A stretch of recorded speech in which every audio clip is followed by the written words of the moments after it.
ने पूरे उत्तराखंड के एडमिनिस्ट्रेशन के साथ बखूबी अच्छे से काम किया है। मैडम के बड़े जो सिस्टर हैं वो यहाँ के डायरेक्टर रहे हैं एंड SCRT के डायरेक्टर रहे हैं। वो काफ़ी अच्छे पदों पे इन्होंने डिस्कशन रहा है बीच बीच में, वो हमारे रिसोर्स पर्सन में, तो ही नो वेरी वेल कि इंक्लूजन में हम क्या कर रहे हैं। तो हमारे इंस्टीट्यूट की तरफ से मैडम आपके बीच में एक प्रयास करेंगे बताने का कि किस प्रकार से NIVH का एक ग्रोथ रहा है और रिक्वायर्ड बेस्ड रहा है। जैसे आपकी रिक्वायरमेंट भी रहेगी कि जब आप टीचर बने तो रिसोर्स सेंटर बना, फिर उसके बाद कंप्यूटर, फिर टेक्नोलॉजी, फिर दूसरे टीचर्स आए, फिर दूसरे टीचरों के साथ इंटरेक्शन। सेम हमारे इंस्टीट्यूट का भी ऐसा ही ग्रोथ हो रहा है और उस ग्रोथ में आगे ये संभावना हो सकती है कि डिसेबिलिटी सेक्टर में हम लोग लीडिंग हैं, तो पूरे एशिया के लीडिंग कैसे बने। भूटान, नेपाल, श्रीलंका, इवन पाकिस्तान में भी इतना विजुअल इम्पेयरमेंट पे काम नहीं है जितना भारत में होता है, क्योंकि स्टैटिस्टिकली अगर हम डाटा देखेंगे उसके ऊपर बात करेंगे। मैडम का जो स्वभाव है बहुत ही सौम्य सरल है। वो हमेशा जब से हमने NIVH में यहाँ पर आए हैं तो उन्होंने एक बड़ी बहन की तरह हमारी गाइड किया है और मदद भी की है, इसमें कोई दो राय नहीं है, क्योंकि उनके पास वास्ट एक्सपीरियंस है। इस इंस्टीट्यूट में 30 साल से ज़्यादा उनका अनुभव है और प्रत्येक यूनिट डिपार्टमेंट को बखूबी वो बिना किसी उसके भी बोल सकते हैं। तो ऐसे रिसोर्स पर्सन को हमने आपके बीच में आज बताया, क्योंकि आप भी अपने स्कूल, ब्लॉक, डिस्ट्रिक्ट के बारे में स्टैटिस्टिकली इसी प्रकार से डाटा को बताएं और प्रेजेंट करें जब भी आपको मौका मिलता है कहीं पर भी, क्योंकि वो आपकी अचीवमेंट है। और वो अचीवमेंट जब आप किसी को भी दिखाएंगे, पब्लिक में दिखाएंगे, समाचार पत्र में या फिर सरकार को दिखाएंगे, तो उससे आपको कॉपी बैक को मदद मिलेगी। मैं चाहूँगा कि मैडम को पूर्णिया मैडम बुके और मोमेंटो देकर उनको सम्मानित करें। पूर्णिया मैडम इस प्रोग्राम के प्रोग्राम कोऑर्डिनेटर हैं।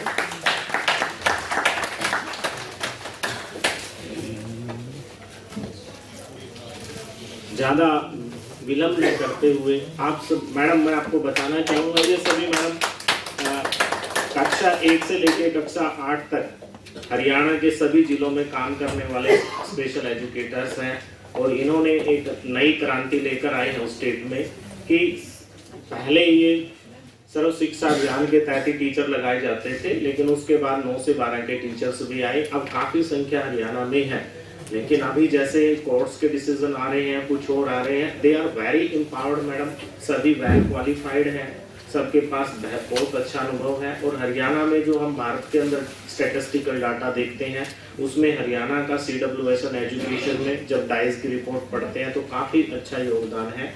रैंप्स के मामले में, स्कूल फैसिलिटी के मामले में, इंफ्रास्ट्रक्चर के मामले में, सुविधाओं के मामले में, तो वो सब इन्हीं की वजह से है मैडम कि बखूबी ये अपना रोल अच्छे से परफॉर्म कर रहे हैं, चाहे मेडिकल असेसमेंट हो या अन्य टूर ट्रिप हो। और उसी रीज़न बिहाइंड दैट है कि पैरालंपिक में भी हरियाणा की तरफ से स्पोर्ट्स में जो एक्टिविटी होती थी जनरल बच्चों की, सामान्य की, तो स्पेशल बच्चों के और स्पेशल पर्सन विद डिसेबिलिटी के भी बहुत सारे मेडल आते हैं।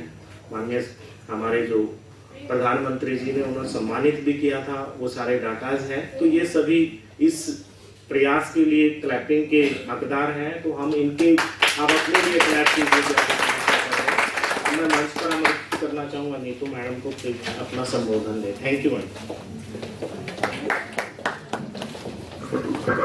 Thank you Jasveer sir, Purnima and पूरी टीम। जसवीर सर ने कुछ ज़्यादा ही बोल दिया, इतना है नहीं। और आप लोग परसों शायद यहाँ से ना, परसों हुआ था ना सर, इसका इनॉग्रेशन हुआ था प्रोग्राम का, तो आपको आए हुए आज शायद 3rd डे है आपका। तो आप जिस संस्थान में आए हैं जहाँ पे आप इतने दिन आपने इतनी इम्पोर्टेंट ट्रेनिंग ली है, तो आज मैं उसी के बारे में ही कि हमारे एक NIVH की यात्रा में मैं आपको ले चलूँगी कि हमारा NIVH में क्या कंट्रीब्यूशन है, हमारे क्या प्रोग्रामिंग्स हैं, हमारी क्या एक्टिविटीज़ हैं। तो मैं थोड़ा सा डिटेल्स इसके बारे में ये PPT तैयार करके आई हूँ। आशा करती हूँ आप लोगों को पसंद आएगी और आप लोगों के लिए हेल्पफुल होगी। दूसरी बात कि हमने 2 शॉर्ट फिल्म्स भी आप लोगों के लिए रखी है। एक अर्ली इंटरवेंशन यूनिट जो कि यहाँ पे 0 से 6 साल के बच्चों के लिए है, और एक हमारा पूरा ओवरऑल प्रेजेंटेशन NIVH के ऊपर एक वीडियो फिल्म मैंने तैयार की है। तो हो सकता है आप लोगों के लिए वो अच्छा रहेगा। तो मैं शुरू करती हूँ ज़्यादा समय लेते हुए।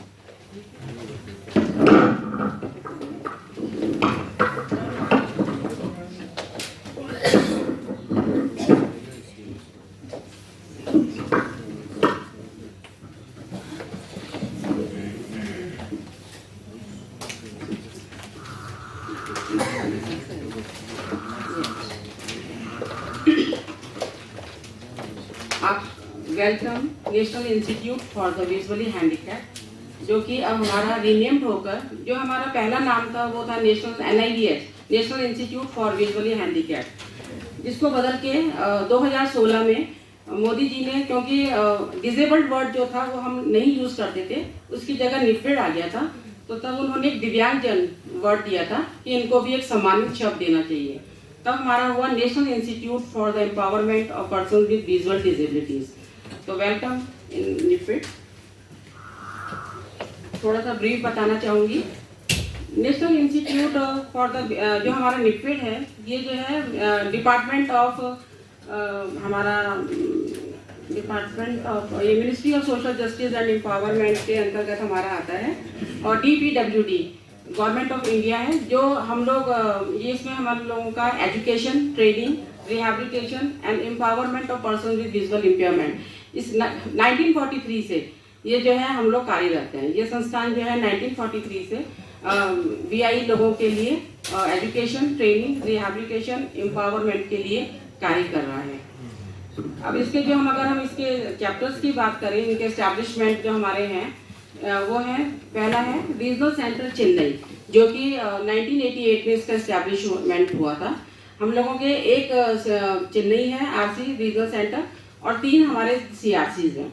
तो पहला है हमारा रीजनल सेंटर चेन्नई, जो 1988 में एस्टैब्लिश हुआ था। उसके बाद 3 हमारे जो हैं CRCs हैं। पहला है CRC सुंदरनगर, जो 2001 में एस्टैब्लिश हुआ था। CRC गोरखपुर 2018 में एस्टैब्लिश हुआ। CRC सिक्किम 2020 में एस्टैब्लिश हुआ, और CRC जयपुर जो हमारा अभी लेटेस्ट हमारा 2023 में इसका एस्टैब्लिशमेंट हुआ है, और हमारा अभी नेक्स्ट वीक जो है इसका इनॉग्रेशन भी होने वाला है। तो ये हम लोगों का एक सेटअप है, ये फील्ड सेटअप है कि हम लोग, इसके अलावा हमारे 146 PCTVS सेंटर्स हैं और 63 लाइब्रेरी एक्सटेंशन काउंटर्स हैं, जो अक्रॉस द इंडिया हमारा जो है कार्य कर रहे हैं। नेक्स्ट है ये हमारा एक 1943 से जो हम लोगों ने जैसे जैसे VI के लिए, दिव्यांगजनों के लिए आवश्यकता बढ़ती गई, हमारे यहाँ उसका जो है हर डिपार्टमेंट का जो है एक सेटअप होता चला गया।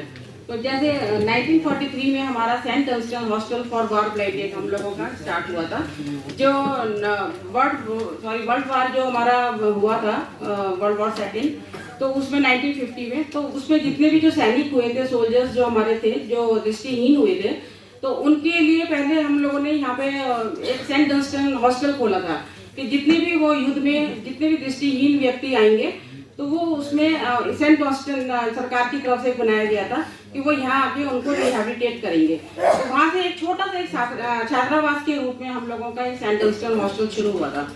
उसके बाद फिर सरकार ने क्या करा कि इसको छात्रावास, ये सेंट डंस्ट हॉस्टल से इसको जो है PCAV नामक 1950 में हमारा ट्रेनिंग सेंटर, कि उनको तरह तरह की ट्रेनिंग देनी चाहिए, तो इसलिए training centre for adult blind खुला। 1951 में सेंट्रल ब्रेल प्रेस, जहाँ पे आप लोग कल शायद गए होंगे, जिसमें हमारी जो है ब्रेल बुक्स वगैरह छपती हैं सारी। 1952 में वर्कशॉप फॉर ब्रेल अप्लायंसेस, जो जितने भी असिस्टिव डिवाइसेस हमारे यहाँ ब्लाइंड यूज करते हैं, उसके लिए हमारा है workshop for Braille appliances MBA। 1959 में क्योंकि वे बच्चों के लिए जो शिक्षा का शुरुआत हुई, तो model school for the visually handicapped. उसके बाद 63 में हमारा national library for brain handicap खुला। 1967 में national centre for the blind. 1979 में NIVH का नाम जो है बदल के, सॉरी NIVH हमको एक पहचान मिली। पहले नेशनल सेंटर फॉर ब्लाइंड था, उसके बाद हमें 1979 में national institute for the visually handicap एक पहचान मिली। 1982 में हमारी इसको 1860 रजिस्ट्रेशन एक्ट सोसाइटी के अंतर्गत ऑटोनोमस बॉडी का एक स्टेटस मिला। 1988 में रीजनल सेंटर चेन्नई खुला। 1990 में नेशनल टॉकिंग बुक लाइब्रेरी। 97 में रीजनल चैप्टर्स हमारे खुले कोलकाता एंड सिकंदराबाद में। 2001 CRC सुंदरनगर। 2016 वही NIVH मैंने आपको बताया, वो बदल के रिपीट हो गया। 2011 FM community radio station NIVH hello zone. Sir इनकी विजिट हो गई NIVH हेलो जोन में? अभी नहीं हुई। 2011 में FM community radio station NIVH hello zone खुला। बच्चों को एक प्लेटफॉर्म देने के लिए और हमारा ब्रॉडकास्टिंग जितना भी हमारे प्रोग्राम्स होते हैं एक अवेयरनेस जागृत करने के लिए। लार्ज प्रिंट प्रेस, इसके बाद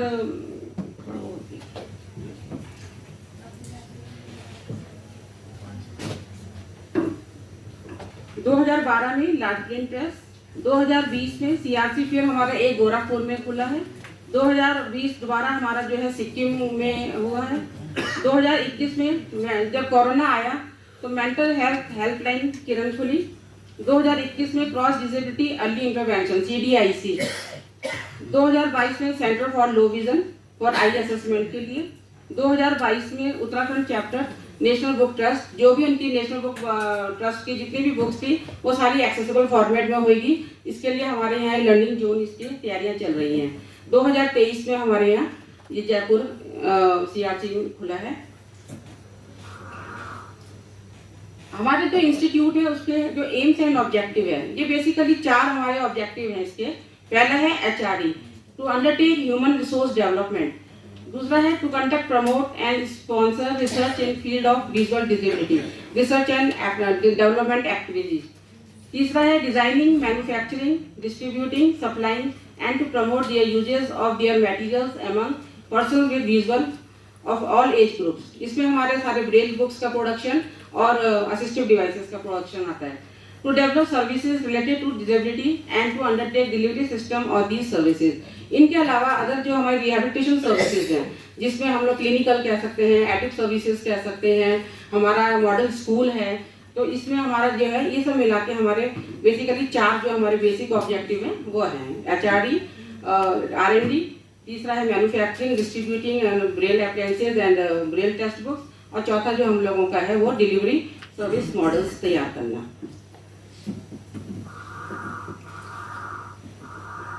हमारे जो NIPED है, ये निम्नलिखित हम लोग जो आपके सामने है ये सेवाएं दे रहा है। जो पहला है लॉन्ग टर्म HRD कोर्सेज। हमारे यहाँ पे HRD कोर्सेज जैसे MPhil, रिहेबिलिटेशन, साइको, MPhil आगे मैं थोड़ा डिटेल में बताऊंगी।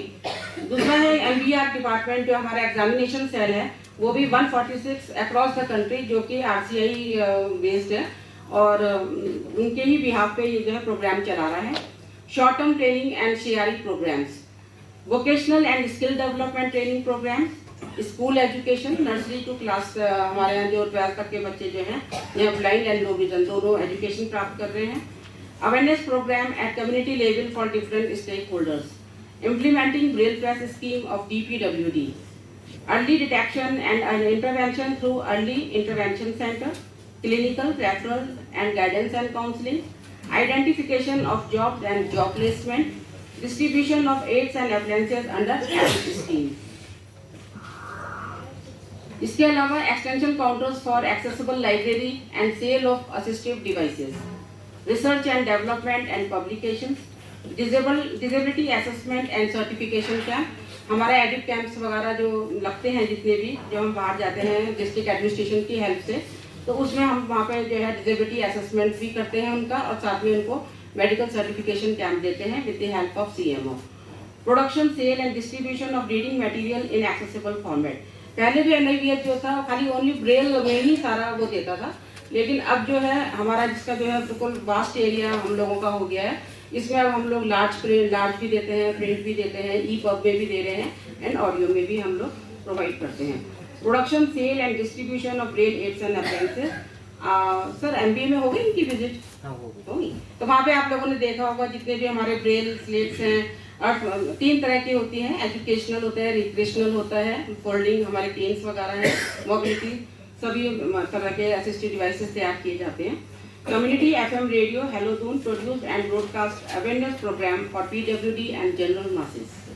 ये सब हमारे जो है जितने भी हैं इस पे हमारा फोकसिंग रहता है। लगभग हमारे 20 से 25 हमारे जो है ऑब्जेक्टिव एंड फंक्शनिंग है, जो हम ऑल ओवर इंडिया जो है हम लोग सर्विसेज दे रहे हैं।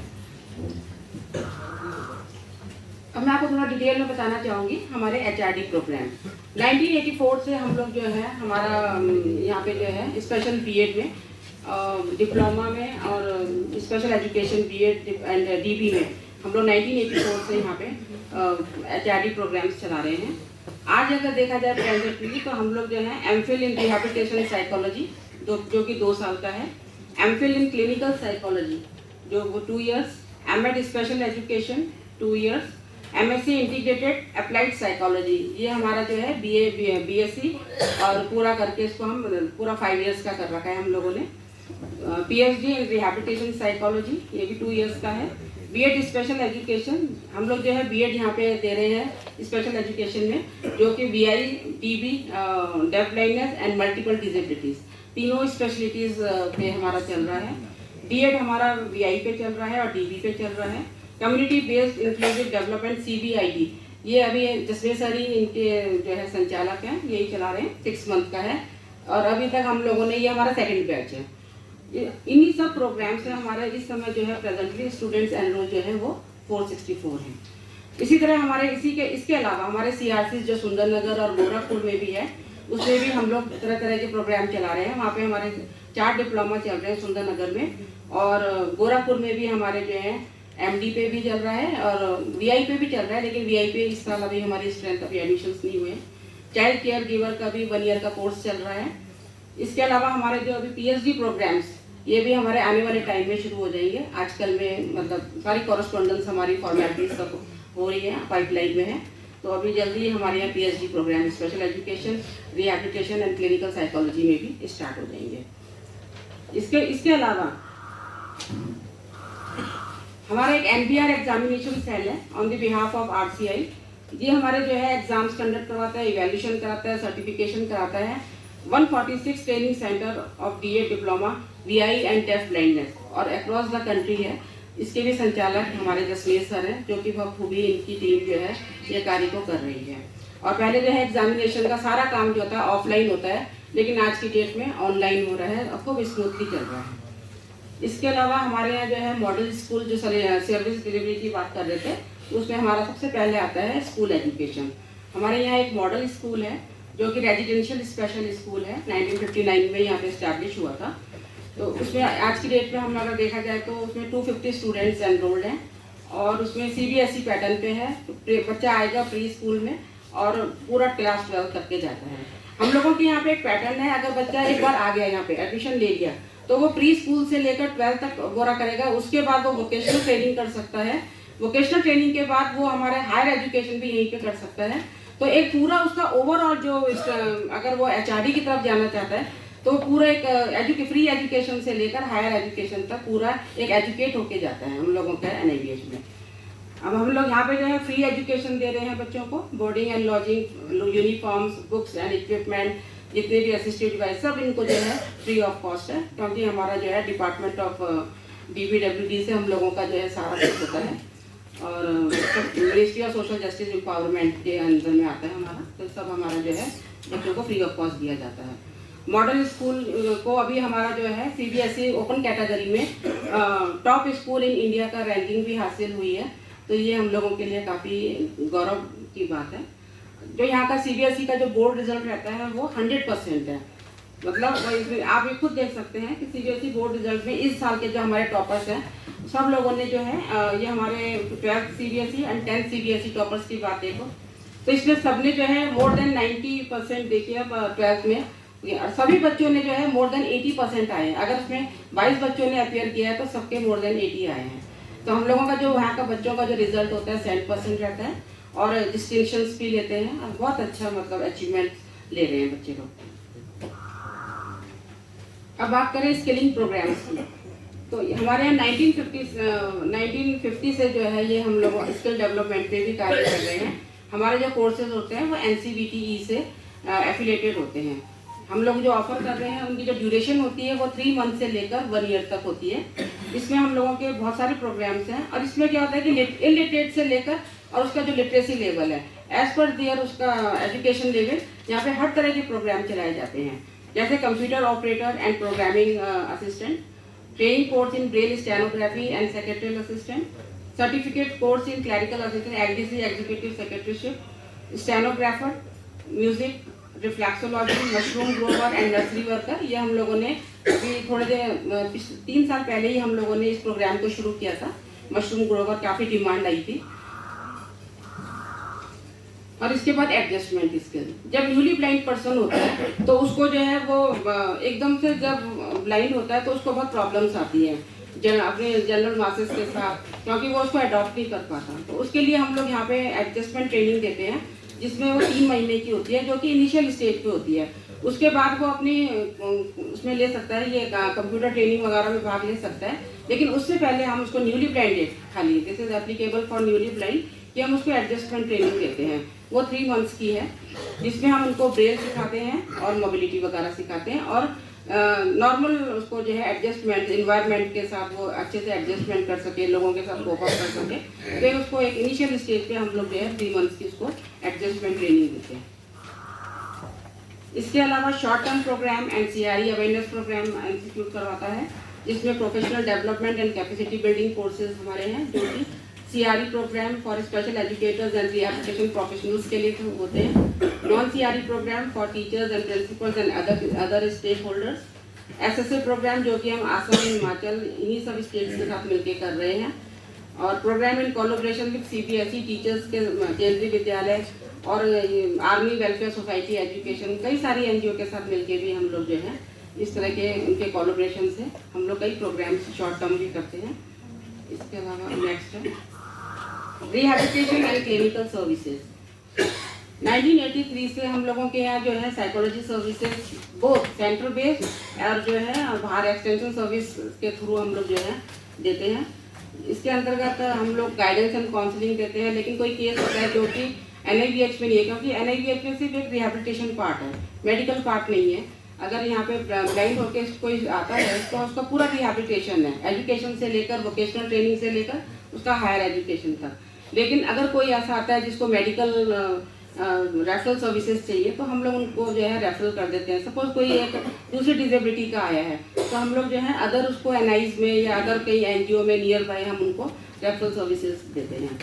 इसके अलावा हम लोग जो है सभी वेलफेयर डिपार्टमेंट्स वगैरह स्टेट एडमिनिस्ट्रेशन के साथ मिलके भी साइकोलॉजी सर्विसेज हमारे यहाँ देते हैं। यहाँ पे साइकोलॉजी डिपार्टमेंट है, जिसके जो हेड हैं वो डॉक्टर एस.के. धालवाल हैं, तो ये उस डिपार्टमेंट को देख रहे हैं। डिसेबिलिटी असेसमेंट जैसे मैंने बताया, सर्टिफिकेशन कैंप्स भी होते हैं, वेबिनार मेंटल हेल्थ इश्यूज़ के ऊपर प्रोग्राम्स होते हैं, अवेयरनेस जनरेशन प्रोग्राम्स होते हैं।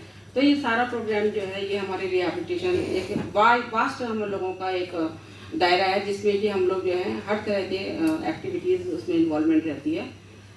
इसके अलावा सेंटर फॉर लो विज़न, हमारे यहाँ क्या है कि वीआई की बात तो हो गई, लेकिन लो विज़न जो हमारे आई असेसमेंट के लिए, फंक्शनल असेसमेंट के लिए हम लोगों के यहाँ कोई लो विज़न के लिए नहीं था। तो हम लोगों ने फरवरी 2022 में जो है एक सेंटर फॉर लो विज़न की शुरुआत करी। इसमें हम लोग फंक्शनल असेसमेंट देते हैं, इसमें ट्रेनिंग्स देते हैं, और जितना भी जो क्लिनिकल असेसमेंट और जो भी इससे रिलेटेड हमारी जो उनकी डिफ़िकल्टीज होती हैं उसको हम सॉल्व करते हैं। तो पूरा फंक्शनल असेसमेंट, और ये जो है हमारा जो सर किसके साथ है ये एल.बी. प्रसाद ना, एल.बी. प्रसाद इंस्टीट्यूट है, तो वो उसके साथ हम कोलैबोरेशन से वो एवरी संडे जो है ये ओपन होता है सबके लिए। यहाँ पे से कोई भी पेशेंट्स हम लोग हैं, आप लोग हैं, कोई भी वहाँ पे जाके अपनी आई चेकअप वगैरह करा सकता है। और जो हमारे यहाँ बच्चे हैं जो लो विज़न है, ब्लाइंड है, उनका रेगुलर जो है ये लोग असेसमेंट वगैरह करते हैं। MBA manufacturing of braille apprentices, इसमें हमारे क्या होता है, एंडिफिड has design and producing a variety of braille apprentices and assistive devices related to education, vocational, home management and mobility. इन चारों को फोकस करते हुए हम लोग जो है ये मटेरियल डेवलपमेंट करते हैं। जितना भी हमारा जो मटेरियल डेवलपमेंट जो भी असिस्टिव डिवाइसेस है एज पर देयर नीड जितनी भी है, चाहे वो मोबिलिटी है, चाहे वो रिक्रिएशनल है, चाहे वो एजुकेशन है, हम लोग जो है ये सारे उनको जो है देते हैं। और ऑल ओवर इंडिया में हमारे यहाँ सब्सिडाइज रेट पे सप्लाई किए जाते हैं। हमारे यहाँ काफ़ी बड़ी बड़ी हमारी एनजीओज हैं, बड़े डिस्ट्रिक्ट एडमिनिस्ट्रेशंस हैं, वो सारा का सारा जो है वो हम लोगों के यहाँ पे सप्लाई होता है।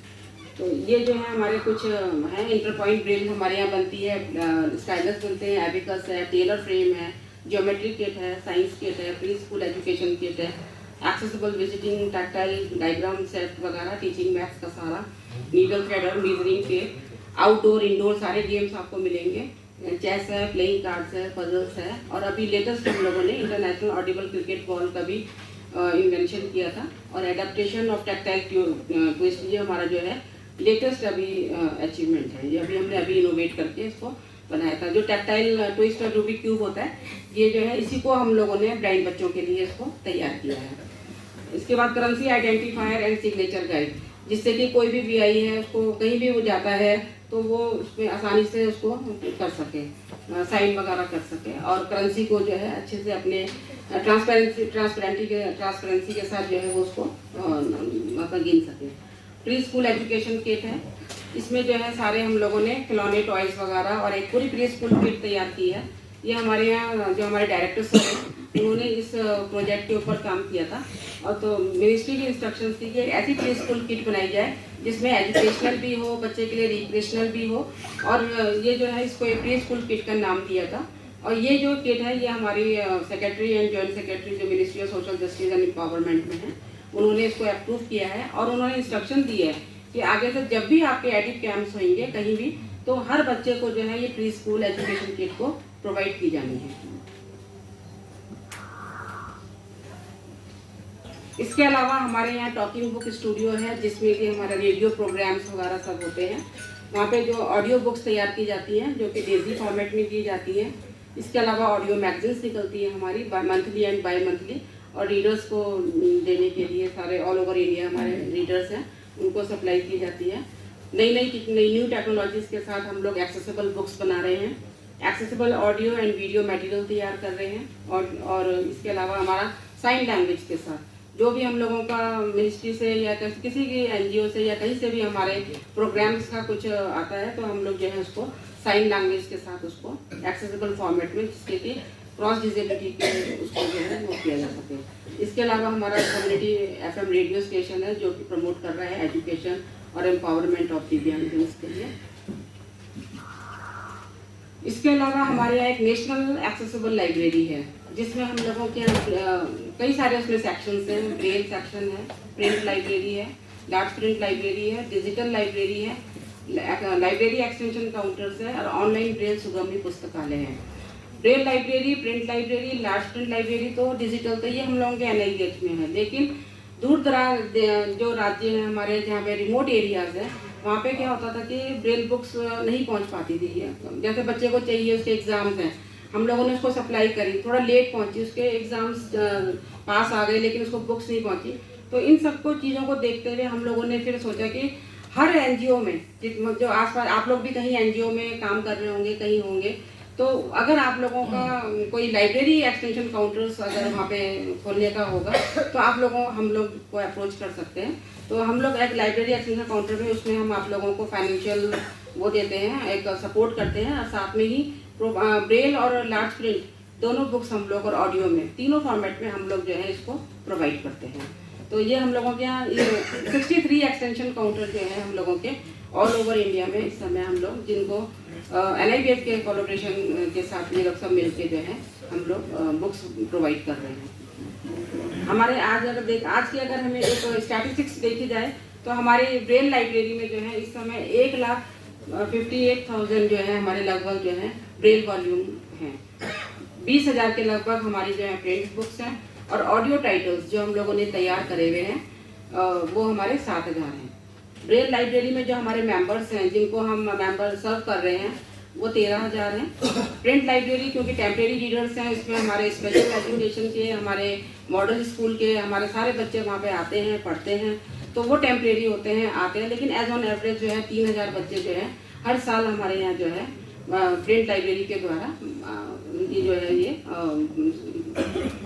सुविधा प्रदान कर रहे हैं। इसके अलावा हमारी डिजिटल लाइब्रेरी है, सुगम्य ऑनलाइन, जो कोई भी बुक होती है वो सुगम्य पुस्तकालय एक प्लेटफॉर्म है, वहाँ जाके वो ऑनलाइन कोई भी बुक जो है डाउनलोड कर सकता है विजुअली इम्पेयर्ड, और आसानी से अपने मोबाइल में, अपने लैपटॉप वगैरह में पढ़ सकता है। सबसे बड़ी बात आती है कि अब हम लोग जो है गवर्नमेंट हमको जो है कैसे सपोर्ट करती है। गवर्नमेंट की कई स्कीम्स होती हैं जो कि ये सारे NIs के लिए लागू होती है, जो कि हम लोगों को एक मैंडेट है, हमें करनी है। इसमें जो गवर्नमेंट की हमारी स्कीम है, सबसे पहले है assistance to disabled person for purchase fitting of aids and appliances, ADIP scheme. मेरे ख्याल से आप सभी लोग एडिप स्कीम के बारे में जानते ही होंगे लगभग। उसमें हम लोग जो है ऑल ओवर इंडिया में कैंप, ये हमारा सेंटर बेस भी होता है और ये हमारा जो है कैंप के द्वारा भी हम लोग जो है बेनिफिट करते हैं। इसमें हमारे पहले डिस्ट्रिक्ट एडमिनिस्ट्रेशन या कोई एनजीओ या किसी स्कूल हम लोगों को जो है एक लेटर देता है कि भाई हमें जो है यहाँ पे कैंप लगाना है, तो NIBH जो है वहाँ पे जाके उनके कैंप लगाता है, चाहे वो डिस्ट्रिक्ट एडमिशन का हो चाहे किसी भी कोलैबोरेशन के साथ मिलके जो है हम लोग जो है कैंप आयोजित करते हैं। और उसमें जो है हम लोग सारे असिस्टिव डिस्ट्रीब्यूशन, जितने भी हमारे असिस्टिव डिवाइसेस हैं, चाहे वो हमारे कैलिपर्स हैं, चाहे वो व्हील चेयर है, हियरिंग एड है, और जितने भी हमारे मैग्नीफायर्स हैं, ये सब हम ऑल ओवर इंडिया जो है हम लोग कैंप के द्वारा सब दिव्यांगजनों को बांट रहे हैं। इसके अलावा अर्ली इंटरवेंशन सेंटर है जो 0 से 6 साल के बच्चे के लिए ये सुविधा प्रदान करता है कि उसको गाइडेंस एंड काउंसलिंग है, क्लिनिकल सर्विसेज है, वो प्रदान करता है। मेंटल हेल्थ रिहैबिलिटेशन हेल्पलाइन किरण, कोविड के दौरान जो है मिनिस्ट्री के इंस्ट्रक्शन थे कि उन्होंने सारे NIs और CRCs जो हमारे ऑल ओवर इंडिया में हैं उनको मेंटल हेल्थ रिहैबिलिटेशन हेल्पलाइन खोलने की एक इंस्ट्रक्शंस दिए थे। तो उसके अंडर जितने भी जो गाइडेंस एंड काउंसलिंग सर्विसेज होती है ये ब्लाइंड को दी जाती है। एडिप स्कीम के अंतर्गत जो है हम लोग ये चीज़ें जो है डिस्ट्रीब्यूट करते हैं। विजुअली डिसेबिलिटी के लिए हम लोग डेजी प्लेयर दे रहे हैं, स्मार्टफोन दे रहे हैं, रिफ्रैक्टिव ग्लासेस दे रहे हैं, ब्रेल किट्स दे रहे हैं, ब्रेल केन फोल्डिंग्स दे रहे हैं, स्मार्ट पेन्स दे रहे हैं। लोकोमोटर की बात करें तो tricycle, wheelchair, walkers, calliper, walking sticks वगैरह सब दे रहे हैं। हियरिंग इम्पेयरमेंट में हम लोग हियरिंग एड्स देते हैं और मेंटल इम्पेयरमेंट में जो है हम लोग इनको MRP प्रोवाइड कर रहे हैं। तो ये सारी चीज़ें जो है एडिप में अगर वो थ्रू कैंप्स ले रहा है तो हम उनको फ्री ऑफ कॉस्ट जो है प्रोवाइड करते हैं। और अगर हमारे सेंट्रल बेस भी ले रहा है, यहाँ के OPD के द्वारा भी ले रहा है, तो भी हम लोग फ्री में ही प्रोवाइड करते हैं। ये हमारी अगर एक आंकड़ा देखा जाए तो हमारे जो है अब तक हम लोग कमिंग 5 ईयर्स में हम लोग जो है 32,000 के आसपास हम लोग जो है बेनिफिशियरी जो है कवर कर चुके हैं। और जो एड्स बांटे हैं हम लोगों ने 40,000 के आसपास। ये सिर्फ एक 5 साल का छोटा सा एक आंकलन है। ब्रेल प्रोजेक्ट स्कीम, क्योंकि आप सभी लोग टीचर्स हैं तो ये आप लोगों के लिए बहुत इम्पोर्टेंट है। हम 2014 में ये ministry of social justice and empowerment ने department of empowerment of person with disabilities ने एक इंस्ट्रक्शंस दिए थे कि जो हम लोगों को उसको नोडल एजेंसी बनाया गया था NIBH को, कि आप लोग जो है पूरे इंडिया में जहाँ जहाँ पे ब्रेल प्रेसेस नहीं है या जहाँ पे लगाई जानी है, तो उनके 3 थे। एक तो इस्टेब्लिशमेंट करनी है ब्रेल प्रेसेस, अगर वहाँ पे है तो उसको मॉडर्नाइज करनी है, कोई पुरानी हो गई है उसको जो है अपडेट करनी है, उसको मॉडर्नाइज करनी है, या फिर ऑग्यूमेंटेड करनी है, या मतलब बहुत दिनों से वो पुरानी काम नहीं कर रही है, एक्सचेंज करनी। तो इसको मतलब एक स्कीम के तहत लाना था कि आप पूरे कहीं भी जाके जो है ये आप पूरे इंडिया में, और जो स्कूल गोइंग बच्चे हैं, जिससे कि हर स्टेट का, अब क्या होता है कि जैसे यूपी का कोई बच्चा है, पहले हमारे यहाँ ब्रेल प्रेसेस कम थी तो वो हमारे यहाँ आके जो है वो इसकी डिमांड आती थी, हम लोग पूरे बना के उसको ब्रेल प्रेस के द्वारा हम उसको बेचते थे। लेकिन गवर्नमेंट ने बोला कि नहीं, आप जिस स्टेट में हो आप उस स्टेट में एक ब्रेल प्रेस होनी चाहिए। तो इसका भी हम लोगों ने आंकलन किया, तो हम लोगों ने 28 राज्यों में जो है इसको हम लोगों ने एक सर्वे किया, तो वहाँ देखा कि कहीं पे जो थी ब्रेल प्रेस नहीं थी किसी स्टेट में, जिस स्टेट में थी तो वो बहुत अपडेट नहीं हुई थी, वहाँ पे मशीनरी बहुत पुरानी थी, कहीं कहीं पे उसको एक्सचेंज करने की ज़रूरत थी। तो ये करते हुए हम लोगों ने 28 ब्रेल प्रेसेस जो हैं हम लोगों ने इस स्कीम के तहत जो है प्रोवाइड करी है। इसके अंदर इसमें क्या होता है कि इसमें खाली ब्रेल बुक्स का प्रोविज़न है। क्लास 1 से लेकर 12 तक जो है हम लोग ऑल ओवर इंडिया में बच्चों को फ्री बुक्स प्रोवाइड करते हैं ब्रेल बुक्स की। लेकिन अभी जो है अभी 3 महीने पहले ही एक वो हुआ है, नई स्कीम आई है, अपडेट हुई है स्कीम। उसमें ब्रेल बुक्स के साथ साथ talking books, e books, digital books और लार्ज प्रिंट बुक्स को भी प्रोवाइड किया गया है। ये जो स्कीम थी ये खाली स्कूल गोइंग स्टूडेंट्स के लिए थी, लेकिन अब ये जो है इसको बढ़ाकर जो है हायर एजुकेशन लेवल तक भी इसको कर दिया, स्प्रेड हो गया इसका। तो इस स्कीम के तहत जो नोडल एजेंसी की तरह हम लोग कार्य कर रहे हैं NIBH, अब तक 28 ब्रेल प्रेसेस को हम लोग जो है लाभान्वित कर चुके हैं। और अब तक जो हम लोगों ने सब लोगों का अगर ब्रेल प्रेस का एक आंकलन देखा जाए, कि स्टैटिस्टिक्स देखी जाए, तो हम लगभग 11 करोड़ पेजेस जो है इस स्कीम के तहत जो है हम लोग उसको छाप चुके हैं, इसका प्रोडक्शन कर चुके हैं और 1.5 लाख के आसपास हम लोग जो है इसके द्वारा स्कीम के तहत बेनिफिट कर चुके हैं बच्चों को। तो ये एक बहुत अच्छी स्कीम है सरकार के द्वारा। इसके अलावा इसी स्कीम के तहत हमारा जो है cross disability early intervention centre है, जो कि सिप्डा स्कीम के अंतर्गत होता है। जो सारी फंडिंग एजेंसी है वो सिप्डा ही देता है।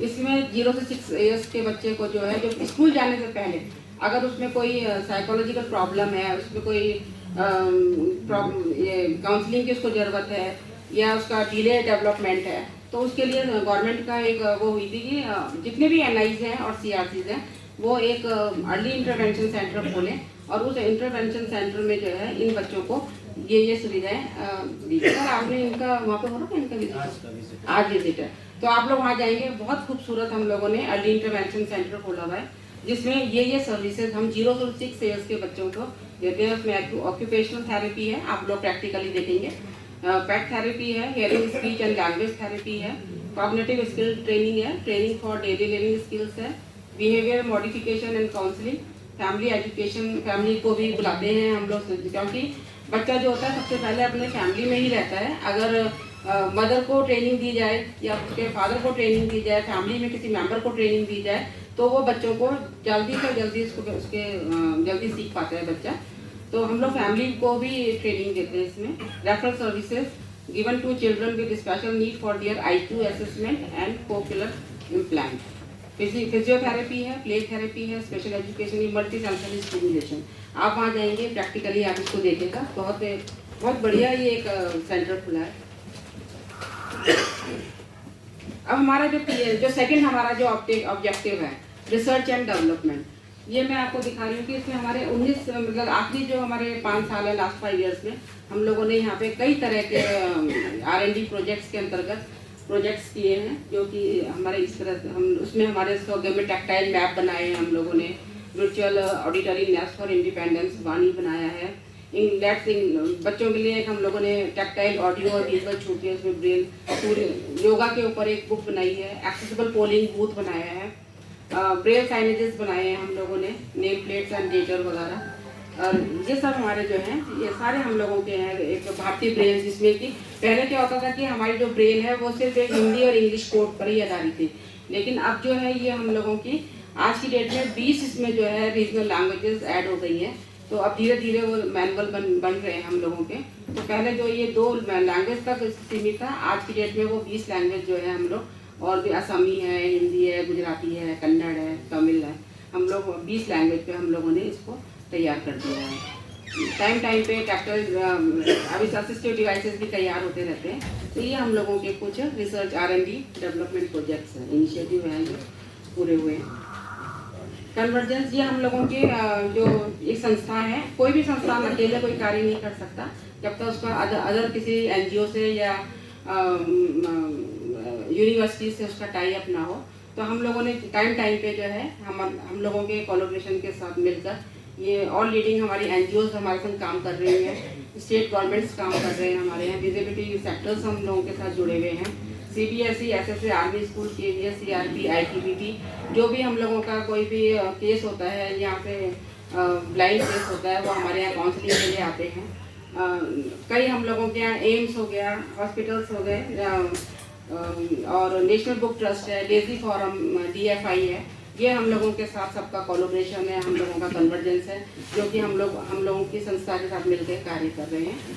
और इसके अलावा जो है अभी हम लोगों ने लेटेस्ट जयपुर में स्टेट ऑफ राजस्थान के साथ मिलकर जो है एक social justice empowerment of government के साथ मिलकर अभी एक MOU साइन किया है, जो कि ब्लाइंड के लिए, जो VI विजुअल इम्पेयरमेंट पर्सन्स हैं, उनके लिए रिहेबिलिटेशन के लिए जो है एक बहुत बड़ा एक सेंटर खुलने जा रहा है, CRC। ये हम लोगों के कुछ अचीवमेंट्स हैं जो कि कुछ सालों में जो है हम लोगों ने अचीव किए हैं। जो हमारे स्कूल के द्वारा हमारे बच्चे जो हैं अलग अलग नेशनल एंड इंटरनेशनल इवेंट्स में पार्टिसिपेट करते हैं, तो ये हम लोगों के कुछ अचीवमेंट्स हैं। इसमें है जैसे अभी हमारा एक दिव्य कला शक्ति हुआ था ये पार्लियामेंट हाउस में, नई दिल्ली में, तो उसमें हमारे बच्चे वहाँ पे गए थे और राष्ट्रपति ने उनकी जो परफॉर्मेंस थी उसको बहुत अप्रिशिएट किया था। इसके अलावा हमारे बच्चे जो थे वो थाईलैंड गए थे, पटाया थाईलैंड में, तो वहाँ मलेशिया में जो है वो लोग उन लोगों ने उनको डिफीट किया और वहाँ पे अच्छा उनका 5th प्लेस आया पूरे वर्ल्ड में उनका। और इस तरह हम एक और ये IBFF national blind football tournament में हमारे लीग मैचेस हुए थे, उसमें भी हमारे लड़का है कैप्टन पंकज राणा, उसने 11 गोल करे थे उस टूर्नामेंट में और उसको गोल्डन बूट से सम्मानित किया था।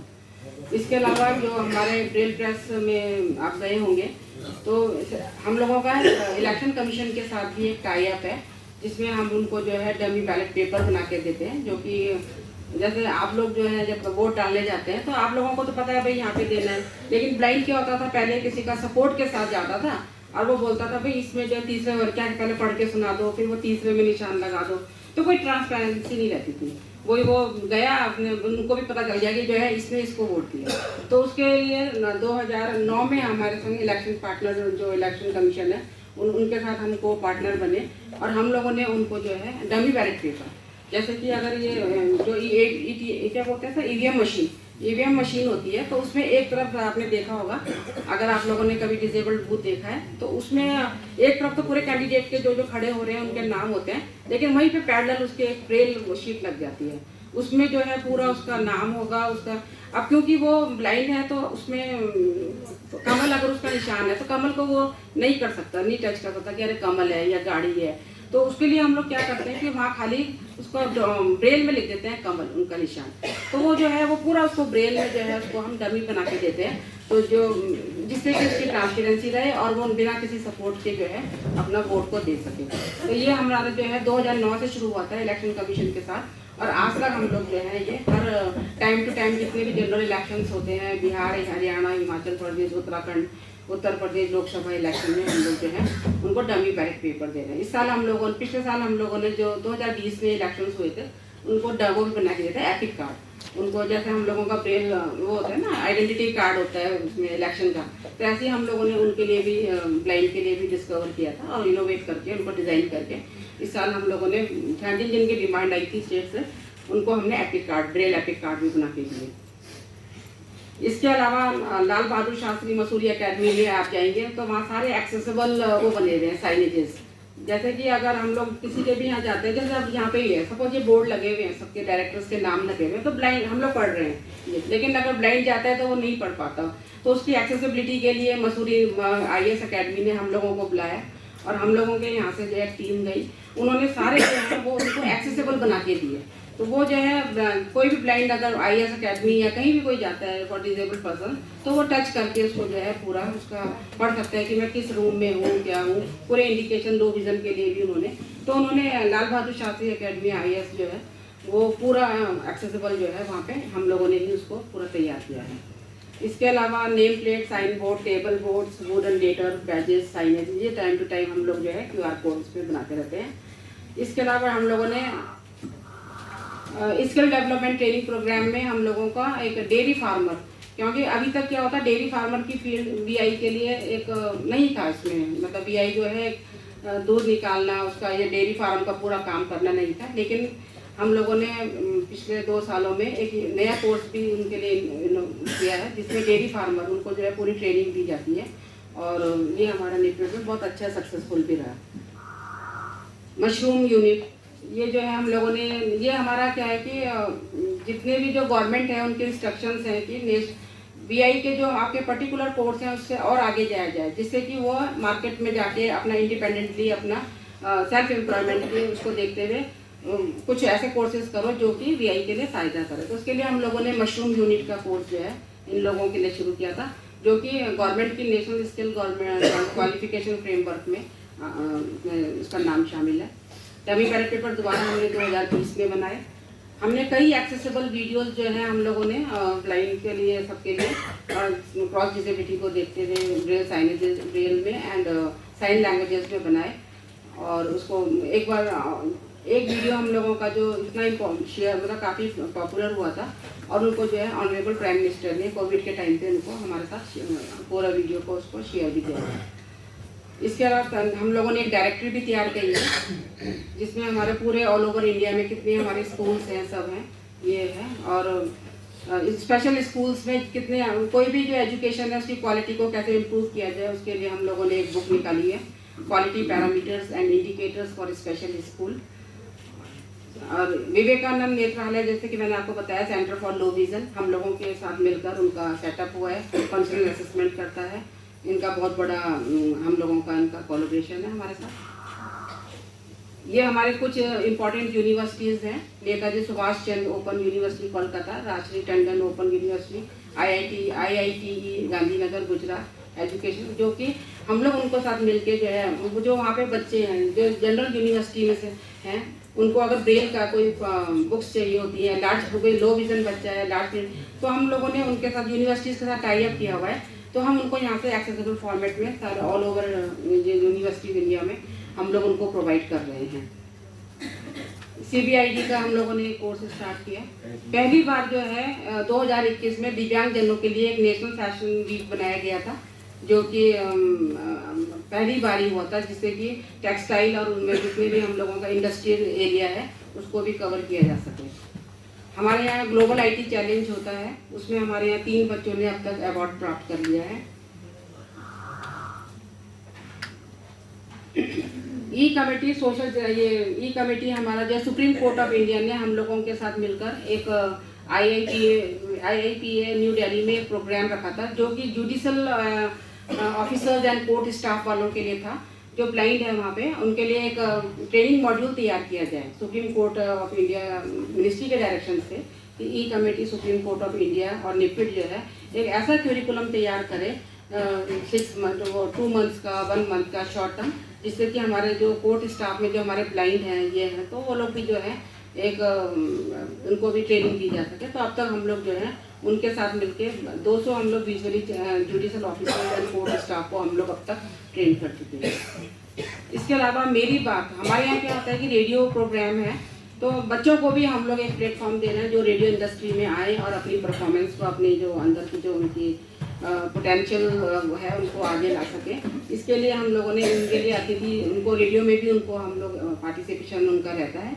और हमारे यहाँ कोई भी अगर गेस्ट आता है तो वो उसका इंटरव्यू करते हैं, जितनी फेमस पर्सनैलिटीज होती है तो कम्युनिटी रेडियो में हम लोग इनवाइट करते हैं। तो हमारे यहाँ बच्चे जो है इंटरव्यू लेते हैं, उनके लिए प्रोग्राम बनाते हैं, पूरा उनका जो है प्रेजेंटेशन सारा उन्हीं का रहता है। तो हम उन्हीं को ही रेडियो प्रोग्राम में उनको पार्टिसिपेशन हम करवाते हैं। गोरखपुर में IDD इंटेलेक्चुअल डिसेबिलिटी के ऊपर कोर्स शुरू हुआ, ये सब हमारे यहाँ भी कैंपस इंटरव्यू हुआ था, उसमें 27 हमारे जो है VI बच्चों को हम लोगों ने अलग अलग ट्रेनिंग प्रोग्राम्स में उसमें सर्विसेज वगैरह में जो है जो हमारी प्राइवेट जॉब्स के लिए तो कई कंपनीज आई, उनको लेकर हम लोगों ने अपॉइंटमेंट किया। ये कुछ हमारे वो हैं Asian ocean blind football team China में हुआ था, वहाँ बच्चों ने पार्टिसिपेट किया, क्वालिफाइड भी किया। ये अभी हमारे 2 MOU साइन हुए हैं डेजी फोरम ऑफ इंडिया के साथ, जो कि सुगम्य पुस्तकालय में कोई भी बच्चा जाके ऑनलाइन जो है पूरी पुस्तकें जो है डाउनलोड करके पढ़ सकता है। ये अब हमारा जो है पूरे DFI के साथ चलेगा इनका पूरा। एक हम लोग का नेशनल बुक ट्रस्ट है, उनकी जितनी भी नेशनल बुक वालों की जो बुक्स हैं वो सारी जो है एक रीडिंग जोन बनाया है नेशनल बुक ट्रस्ट में, उसमें काम चल रहा है। जितना भी जो उनका मटेरियल है, लर्निंग मटेरियल और पब्लिकेशंस है, वो सारा एक्सेसिबल फॉर्मेट में सभी PWDs को VI के लिए जो है वो उसको हम ट्रांसलेट करेंगे, सारा उसको लर्निंग में एक्सेसिबल फॉर्मेट में बनाएंगे। ये मैडम सुगम्य पुस्तकालय है, संस्था की तरफ से चालू किया गया? ये हम लोगों का डेजी फोरम ऑफ इंडिया सक्षम एक हमारे वो है, उनका और हमारे साथ दोनों का टाई अप है, तो यहाँ से भी चलता है और वो वहाँ से न्यू दिल्ली का भी है, दोनों का।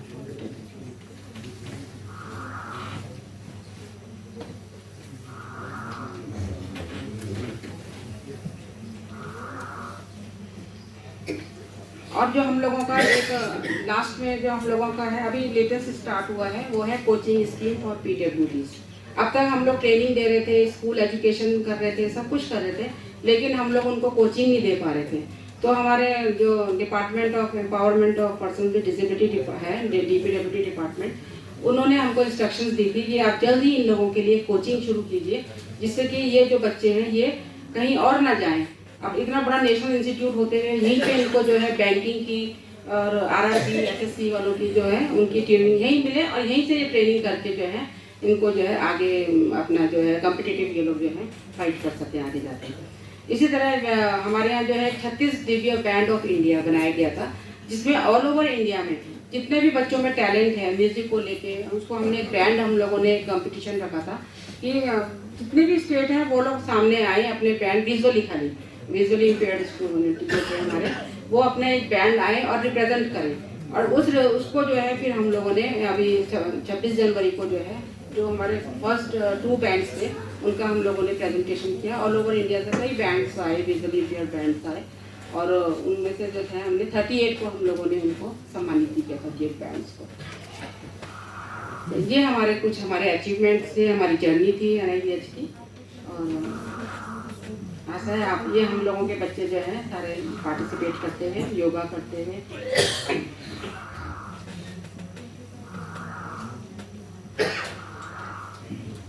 Okay, thank you very much.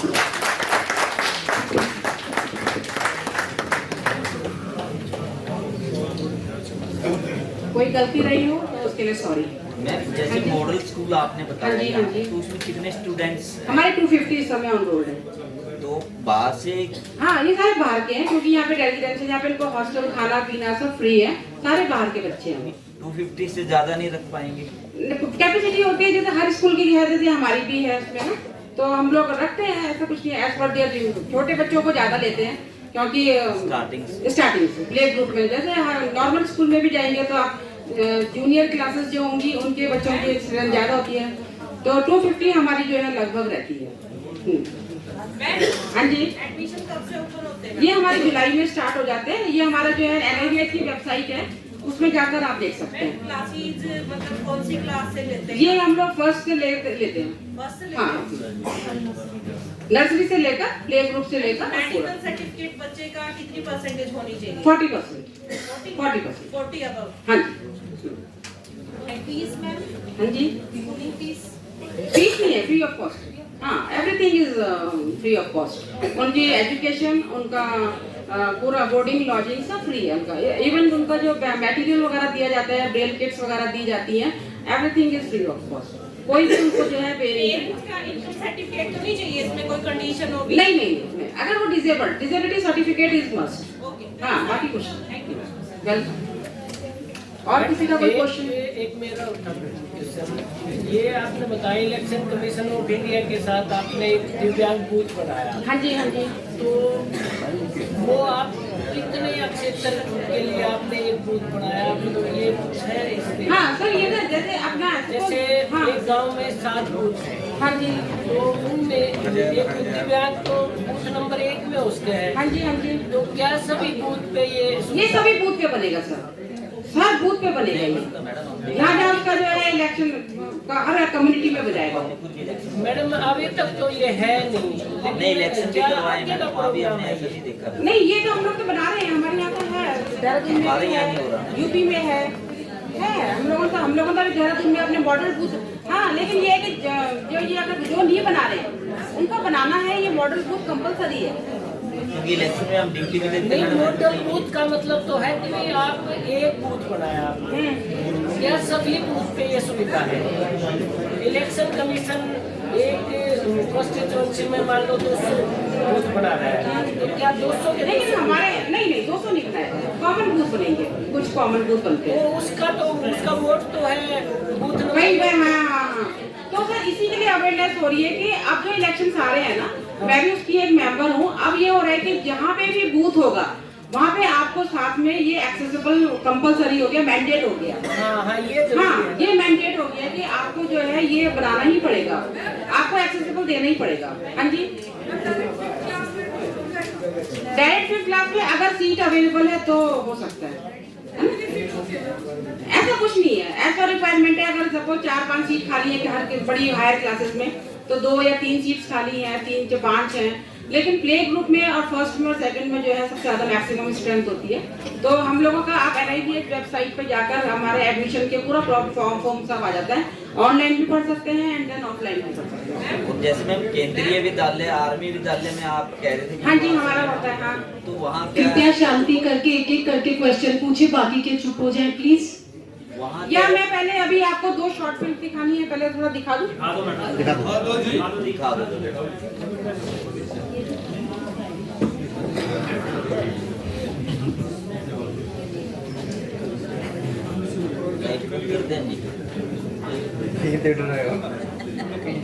ये अब जो आप कह रहे हैं ना, ये मस्ट हो गया, ये मैंडेट है कि हर बूथ में जो है वो एक एक्सेसिबल मटेरियल आपको रखना ही है वहाँ पे। तो वहाँ केंद्रीय स्कूल में, उसमें आर्मी में जो स्पेशल टीचर वहाँ है मैम, क्या कि वो बच्चे यहीं आ रहे हैं? नहीं, वो हमारे यहाँ से जाता है रिसोर्स। हाँ, हमारे जैसे पर एज पर रिक्वायरमेंट होती है तो हम लोगों के यहाँ से जाते हैं सारे, और अगर उनका कोई है, अगर वो ला सकते हैं तो यहाँ पे भी आते हैं। तो ऐसा कुछ नहीं है, वो भी जा सकते हैं, हम लोग भी जा सकते हैं। हमारी टीम है पूरी, हमारे यहाँ सबऑर्डिनेट्स हमारे जितने भी हैं सब लोग वहाँ पे जाते हैं। मैडम एक होता क्लास नहीं करवा सकते या फिर जैसे 6th में या 9th किसी में भी अगर सीट अवेलेबल है तो, अगर सीट अवेलेबल नहीं है तो वो तो हर स्कूल की। पास भी होता है, थोड़ा बहुत दिखाई देता है हाँ, आज बच्चे हाँ जी, हाँ जी, भी हो सकता है। हाँ जी, हाँ जी, बिल्कुल। हमारे यहाँ दोनों होते हैं, large student, large low vision and VI। आप लोगों से एक रिक्वेस्ट है, अगर आप लोग चाहेंगे तो अगर डिसेबिलिटी स्टेटस के ऊपर अगर आप लोगों को डाटा चाहिए है, क्योंकि काफ़ी लंबा हो गया था तो मैं उसको कवर नहीं कर पाई, अगर आपको कोई भी डाटा चाहिए है या कुछ भी चाहिए है तो उसके लिए सर आप लोगों का एक ग्रुप बना हुआ होगा, तो मैं भी आपको अपना नंबर सर के साथ शेयर कर दूंगी। तो आप कभी भी किसी भी तरह का डाटा पूरा ऑल ओवर सेंसस 2011 के उसमें मैंने पूरा कंपाइलेशन किया हुआ है, बहुत अच्छा डाटा। अगर आपको कभी भी किसी भी जरूरत हो उसकी तो मैं नंबर लेके आप उससे मैं आपको शेयर कर सकती हूँ, ठीक है? कभी आपको प्रोजेक्ट बनाना है या कुछ है तो उसके लिए अभी हेल्पफुल है, क्योंकि हमारा सेंसस 2011 ही है। अभी जो 21 में आना था वो कोविड की वजह से 3 साल डिले हो गया है, तो अब वो मेरे ख्याल से 2 साल अभी और लगेंगे। तो अभी हम उसी पुराने डाटा को ही अभी हम लोग हमारे लिए वो रिलायबल है, तो उसी को मानेंगे। Thank you madam. मैडम का सेशन मुझे लगता है कि काफ़ी एक्सक्लूसिव रहा है, काफ़ी कुछ लर्न है, आप सभी ने काफ़ी अवगत हुए। तो हम क्या माने कि it is good, excellent. Madam excellent है आपको सभी टीचरों की तरफ से। Thank you madam. और क्योंकि मैंने आपको शेयर ही किया था कि सब कुछ डिपेंड करता है कि हम संजो के चीज़ों को कैसे परोसते हैं, उस पर डिपेंड है कि उस टीम में मैडम हमारे लीडर हैं। एनुअल रिपोर्ट भारत सरकार के जो पार्लियामेंट में जाते हैं तो उसके मुख्य जो बनाने वाले वो मैडम हैं, फाइनल करते हैं। मैडम आपका बहुत बहुत on behalf of ID cell, NIPVD, NDR हम आपका बहुत बहुत धन्यवाद करते हैं। मैडम आपने अपने कीमती समय में से हमें समय दिया और टीचरों के बीच में आप आए और आपने बोला है कि डाटा की जरूरत पड़ेगी तो वो भी शेयर करेंगे। हमारे बीच में माननीय योगेश अग्रवाल जी उपस्थित हुए हैं, वो अपनी बात रखेंगे। बहुत ही सहज सरल हैं, उत्तराखंड रतन से हैं, हमारे अपने यहाँ NIVH से रिटायर्ड, पूरे के पूरे NIVH को लीड करने वाले उत्तराखंड में हमारे PRO थे यहाँ पर। हाँ सर, आपका स्वागत है। मैं पूर्णिमा मैडम से चाहूँगा कि सर को डाइस पर लेकर आए।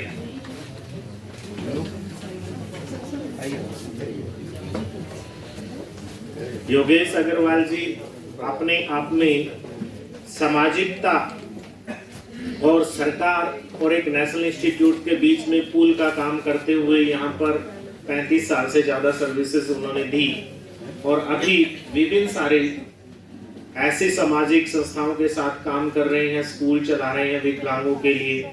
और उसके साथ न केवल स्कूल अपितु हर समय सरकार के बीच में एक मीडिएटरशिप का काम रहे हैं। सर ने 129 बार ब्लड डोनेट किया है, जो अपने आप में उत्तराखंड का कीर्तिमान है।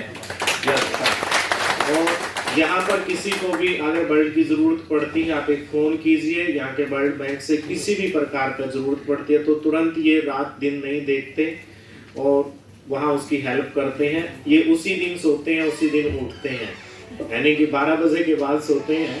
और इतना बिजी शेड्यूल है पहले जब उत्तराखंड बना, उत्तराखंड का एक रचना रखने में, विकास करने में मुख्य अग्रणी भूमिका रहे। पहले मुख्यमंत्री के ओएसडी रहे हैं, लगातार 12 वर्ष तक उनके साथ रहे। NIVH को उत्तराखंड में एक पहचान दिलाने में विभिन्न प्रकार के मंत्रियों के साथ, उनके प्रोटोकॉल को डायरेक्टर के साथ मिलकर कार्यान्वित करने में पूरा योगदान रहा है। योगेश अग्रवाल जी पूर्णतः शाकाहारी हैं और बहुत बिलीव करते हैं सामाजिक कार्यों में, सामाजिक सेवा में, धर्म के आधार पर, रेश के आधार पर, अक्षेत्र के आधार पर किसी प्रकार का इनमें कोई भाव नहीं होता। हम इनको हिंदी को प्रमोट करने वाले जनक के रूप में जानते हैं NIVH में कि इनसे बेस्ट हिंदी शायद ही उत्तराखंड में किसी की हो। अच्छे कवि भी हैं, लेखक भी हैं। विभिन्न सारे हमारे जो कर्मचारी हैं उनके साथ बहुत सौहार्दपूर्ण इनका हमेशा ही व्यवहार रहा है। तो हमें लगा कि यहाँ से पढ़े लिखे जितने भी लाइन लोग हैं जो विभिन्न उपलब्धियां प्राप्त की हैं उनके विषय पे, क्योंकि समाज के हम सभी समाज के मुख्य भागीदार हैं, कैसे समाज के साथ मिलकर दिव्यांगता को हमने आगे बढ़ाना है और हमें न केवल अपने आप को सरकारी मानते हुए, मुख्य रूप से सामाजिक मानते हुए एक यात्रा का वर्णन करेंगे कि कैसे उत्तराखंड में दिव्यांगता को पहचानने में इन्होंने मदद की है, समाज सेवी संस्थाओं को NIVH के साथ लाने में और हमारे मंत्रालय के साथ मिलकर किस प्रकार से प्रयास रहेगा। तो अग्रवाल जी हमारे बीच में उस पर पूरा प्रकाश डालेंगे। ये शॉर्ट लेक्चर रहेगा, इसके बाद फिर हम स्कूल की तरफ जाएंगे, जैसा नीतू मैडम ने आपके बीच में डिस्कशन हुआ है, और वहाँ पर जानने का प्रयास करेंगे रियल में एक्सपीरियंशियल लर्निंग ब्लाइंड बच्चों के साथ कैसे होती है उसको। उससे पहले कि हम इसको मंच पर बुलाएं, मैं चाहूँगा पूर्णिमा मैडम सर को बुक के सोल और मोमेंटो देकर उनका सम्मान करें।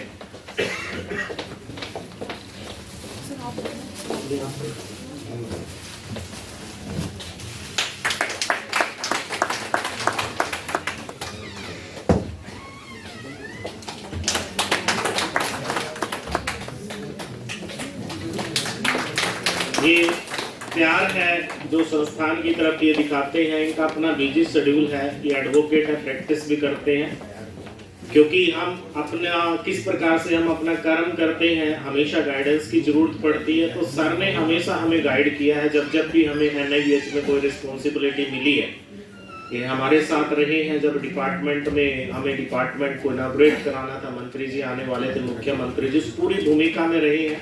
विभिन्न प्रकार के दूसरे कार्यक्रमों में मुख्य भूमिका में रहे हैं। कई बार हमने सर के साथ मिलके यहाँ पर ब्लाइंड बच्चों के साथ मिलके ब्लड डोनेशन कैंप भी लगाए और उसमें कीर्तिमान स्थापित भी किए कि सभी ब्लाइंड्स को मोटिवेट किया जाए मानवता की भलाई के लिए। ये हमारे लिए भी जरूरी है, क्योंकि वो सब कार्य सभी डिसेबल्ड करे जो हम आम जन करते हैं। तो मैं ज़्यादा देरी न करते हुए सर को बुलाना चाहूँगा। सर आइए, सर आपका स्वागत।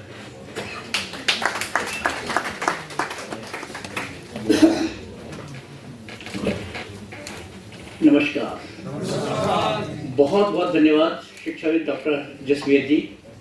आपने जो कुछ मेरे जीवन में जो मुझे दायित्व दिए गए, कार्य दिए गए, उसको मैंने निष्ठापूर्वक पूर्ण किए, लेकिन आपने उसको बहुत विशेषतापूर्ण तरीके से प्रस्तुत किया। आपका बहुत बहुत धन्यवाद। और आपने शॉल मोमेंटो इन सब की आवश्यकता नहीं थी, क्योंकि मेरा स्वयं का मानना था। मैं तो पहले कई बार हमारे निदेशक महोदय और अपने शिक्षाविद डॉक्टर जसवीर जी से सभी अधिकारियों से कह चुका हूँ कि भाव का भूखा हूँ मैं, भाव बिन सब बेकार है। भाव से यदि करो पुष्प भी समर्पित, वही मुझे स्वीकार है। एक पुष्प से ही जीवन चल जाता है। मैं देख रहा था आपने 19 तारीख को कार्यक्रम दीप प्रज्वलन से प्रारंभ किया है। बहुत अच्छी बात है, हमारी परंपरा है। इस परंपराओं का जो श्रेष्ठ परंपरा है उनका निर्वहन करना चाहिए। तो परंपराओं के अनुरूप भी हमने किया दीप प्रज्वलन, हवन के वास्ते। हम बने लोहा तपन के वास्ते। अर्थ झुकने का समर्पण है नहीं, हम झुके हैं आप सबके नमन के वास्ते। आपके चेहरे पे मैं देख रहा हूँ मुस्कान, उमंग, उत्साह। इससे निश्चित रूप से मेरा भी उत्साह वर्धन हो रहा है। लग रहा है कि आप हरियाणा प्रांत से प्राधार कर यहाँ देवभूमि उत्तराखंड में पधारे हैं। देवभूमि उत्तराखंड की इस पावन भूमि में आपका हार्दिक स्वागत, अभिनंदन। और विशेष धन्यवाद मैं देना चाहूँगा आयोजकों के रूप में।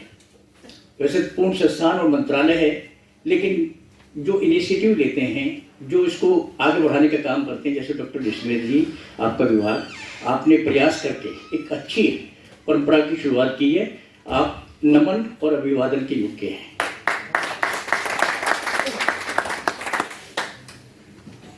देवभूमि उत्तराखंड ये अविभाजित उत्तर प्रदेश का ही एक अंग है। 9 नवंबर 2000 वर्ष 2009 नवंबर के दिन रात्रि 12 बजे उत्तराखंड राज्य का गठन हुआ। पहले इसका नाम था उत्तरांचल राज्य। उत्तरांचल के पश्चात इसका नाम यहाँ की जनमानस की मांग को देखते हुए उत्तराखंड किया गया।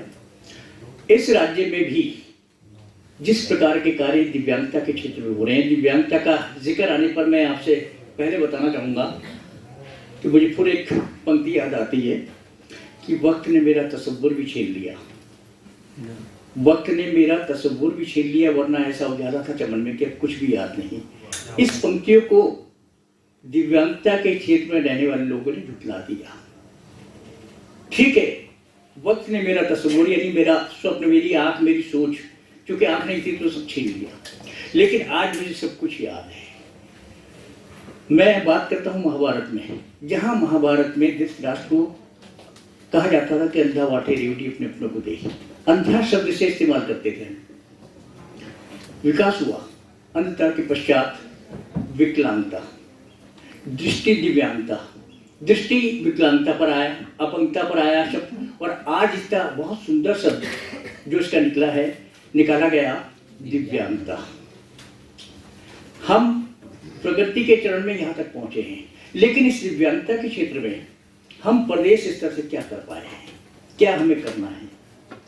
प्रदेश सरकार का, प्रदेश में विभिन्न दलों की सरकारें रही, लेकिन मूल जो सिद्धांत है, मूल जो सोच है वो यही है कि दूरस्थ क्षेत्रों में भी कोई दृष्टि दिव्यांगता का बंधु जो समाज में सरकार के द्वारा संचालित योजनाएं हैं उससे अछूता न रह जाए। उसके समावेशी विकास के लिए हम क्या कर सकते हैं, जिसमें मैं तो एक मान के चलूंगा कि राष्ट्रीय दृष्टि दिव्यांग जन सशक्तिकरण संस्थान, यानी आज NIEPVD आपका संस्थान जो ये कार्य कर रहा है, ये जो समर्पित भाव से चहुमुखी विकास के लिए कार्य कर रहा है। शिक्षण, प्रशिक्षण, अध्ययन, अध्यापन, समावेशी विकास, सभी क्षेत्रों में कार्य कर रहा है। तो वही प्रदेश सरकार के द्वारा भी 1% अतिरिक्त आरक्षण देकर के 4% किया गया। और आज हम सचिवालय में देखें तो सचिवालय में भी लगभग 5 बंधु हमारे दृष्टि दिव्यांग के बैठे हुए हैं, जो छोटा बड़ा नहीं, बहुत बड़े बड़े कार्य कर रहे हैं विभिन्न क्षेत्रों में। यहाँ तक कि प्रशासनिक सेवाओं में भी आपने स्वयं देखा होगा कि नर और नारी 4-5 लोग तैयार हो चुके हैं जो IAS तक बन चुके हैं। आज दिव्यांगता, दृष्टि दिव्यांगता किसी क्षेत्र में भी बाधक नहीं है। हम अपने मन के संकल्प शक्ति, जिसे कहते हैं, एक दिव्यांग व्यक्ति तो व्हील चेयर पर चलता है, लेकिन हम व्हील अपनी इच्छा के ऊपर चलते हैं। जो हमारी व्हील है उसके इच्छा के ऊपर हम समाज को बदलने की क्षमता रखते हैं। हमारा प्रयास ये है, बहुत सारे बैंकों में आज हमारे दृष्टि दिव्यांग बैंकिंग अधिकारी बने हुए हैं। कंप्यूटर पे फटाफट आप जाएंगे तो तुरंत आपका काम कर देते हैं। न केवल आप ऐसा ना समझें कि उनको जानकारी प्रदान करने के लिए बैठाया गया है, ऐसा नहीं। शिक्षण के क्षेत्र में तो अद्वितीय कार्य आप दृष्टि दिव्यांग के क्षेत्र लोग कर रहे हैं। दृष्टि दिव्यांग के क्षेत्र में मैंने स्वयं एक नहीं अनेकों को देखा। गढ़वाल जो वर्तमान में है मोती नंदन गढ़वाल विश्वविद्यालय, राजनीतिक विज्ञान के विभाग अध्यक्ष के रूप में सेवानिवृत्त हुए एक सज्जन जो यहीं के छात्र भी रहे हैं, वहां तक पहुंचे हैं। आज भी चाहे जर्नलिज्म हो, पत्रकारिता का क्षेत्र हो, शिक्षा का क्षेत्र हो, मनोविज्ञान का क्षेत्र हो, किसी क्षेत्र में भी आप अपनी भूमिका से, दिव्यांग अपनी भूमिका से पीछे नहीं हैं। हमारा उद्देश्य ये इतना है कि हमें उनको किसी भी तरह से दया का पात्र ना मानकर उनको केवल संसाधन उपलब्ध कराना है, अवसर उपलब्ध कराना है, और उनके लिए जो प्रयास हो सकते हैं आपने केवल थोड़ा सा प्रयास दिखाना है, उसके पश्चात तो मार्ग अपना आप ढूंढ लेते हैं। हमारे देवभूमि उत्तराखंड में इसके लिए अलग से मंत्रालय नहीं बनाया, समाज कल्याण मंत्रालय के अंतर्गत इस विभाग को रखा गया है। और इस विभाग में जहाँ चूंकि डॉक्टर ऋषवेद जी ने बताया कि मैं प्रथम मुख्यमंत्री के ओएसडी के रूप में रहा हूँ, हमारे मंत्रिमंडल में एक और मंत्री थे जिनके ओएसडी थे वर्तमान मुख्यमंत्री, हमें बड़ा भाई मानते थे। हिंदी के बारे में बताया तो हिंदी का भी उनका ये कहना था कि अग्रवाल जी आप ही जो प्रधानमंत्री और उप प्रधानमंत्री की जो हिंदी में ड्राफ्टिंग होती है वो सब पत्र आप ही लिखें। तो मुख्यमंत्री से जब भी हमारी बात होती है इस क्षेत्र में कहते हैं निश्चित रूप से मैं कुछ करना चाहता हूँ। काम तो बहुत बड़े बड़े हैं, समय कम होता है, लेकिन इसके पश्चात भी जो हम समावेशी विकास के लिए कर सकते हैं, विशेष तौर से दृष्टि दिव्यांगजनों के लिए, हालांकि उनका तो तात्पर्य संपूर्ण दिव्यांगता के प्रति भी है, लेकिन दृष्टि दिव्यांगता का क्षेत्र विशेष तौर से देहरादून में होने के कारण वो इस बात को लेते हैं और मैं इस क्षेत्र से जुड़ा हूँ। तो वो कहते हैं कि इस क्षेत्र में जो भी आपके सुझाव हो सकते हैं, जो अनुसंधान किए जा सकते हैं, जिसके लिए प्रयास किया जा सकता है, उसमें हम पीछे नहीं हटेंगे, अग्रणी भूमिका निभाएंगे। कहने का तात्पर्य है कि सोच के दायरे को सरकार भी आगे बढ़ाना चाहती है, बशर्ते कि मनुष्य की सोचने की शक्ति सीमित है। उस सीमितता में अगर हम एक दूसरे का सहयोग करके, उनको सुझाव दे करके कार्य को आगे बढ़ा सकते हैं तो निश्चित रूप से एक व्यक्ति का नहीं, समाज का लाभ होगा। और समाज में भी दृष्टि दिव्यांगता के क्षेत्र में जितने लोग कार्यरत हैं, जितने लोग इस क्षेत्र में जुड़े हुए हैं, सभी को इसका लाभ होगा। भारत सरकार ने वर्ष 2016 में दृष्टि दिव्यांगता के क्षेत्र में जो अधिनियम पारित किया, उसका भी मूल उद्देश्य यही है, समावेशी विकास। जीवन में दृष्टि दिव्यांगता के क्षेत्र में आने वाली पथ पर आने वाली बाधाओं से हटना नहीं, उसकी चुनौती को स्वीकार करना और अपने को सक्षम करना कि प्रत्येक प्रकार की चुनौती के लिए हम सक्षम हैं। हमें किसी प्रकार से पीछे हटने की आवश्यकता नहीं है, लेकिन आवश्यकता है केवल अवसर प्रदान करने की। उस अवसरों के माध्यम से हम आराम से उस बात को कह सकते हैं कि कौन कहता है कि आसमां में नहीं हो सकता सुराग, एक पत्थर तो तबीयत से उठा लो यारो, ये चाह तो चाहिए हमें। हम उस सोच को लेकर चलते हैं कि हम दिव्यांग होकर के भी दूसरे के दुख को कैसे दूर करें, उस दर्द को हम पहचानने का प्रयास करें। क्योंकि बहुत अच्छी सी पंक्ति याद आई मुझे कि गमों की आंख पर आंसू उबाल कर देखो, खिलेंगे रंग किसी पर भी डाल कर देखो, तुम्हारे दिल की चुभन भी जरूर होगी, किसी के पाँव का कांटा निकाल कर देखो। अगर आपने किसी के पाँव का कांटा यानी कोई समस्या का निदान किया तो एक व्यक्ति के नहीं, एक वर्ग की समस्या का निदान किया है। लेकिन उस चाह को अपने अंदर हमें विकसित करना है। हमें इस बात से मतलब, हम ये ना सोचें अरे भाई देश में क्या हो रहा है, हमें इससे क्या मतलब, ठीक है यार फलाने का बच्चा ब्लाइंड हो गया तो हो गया, हमें इससे क्या मतलब। नहीं, उस दर्द को, उस तड़पन को, उस जज्बे को अपने दिल के अंदर समावेशी के रूप में विकसित करना कि मैं क्या कर सकता हूँ।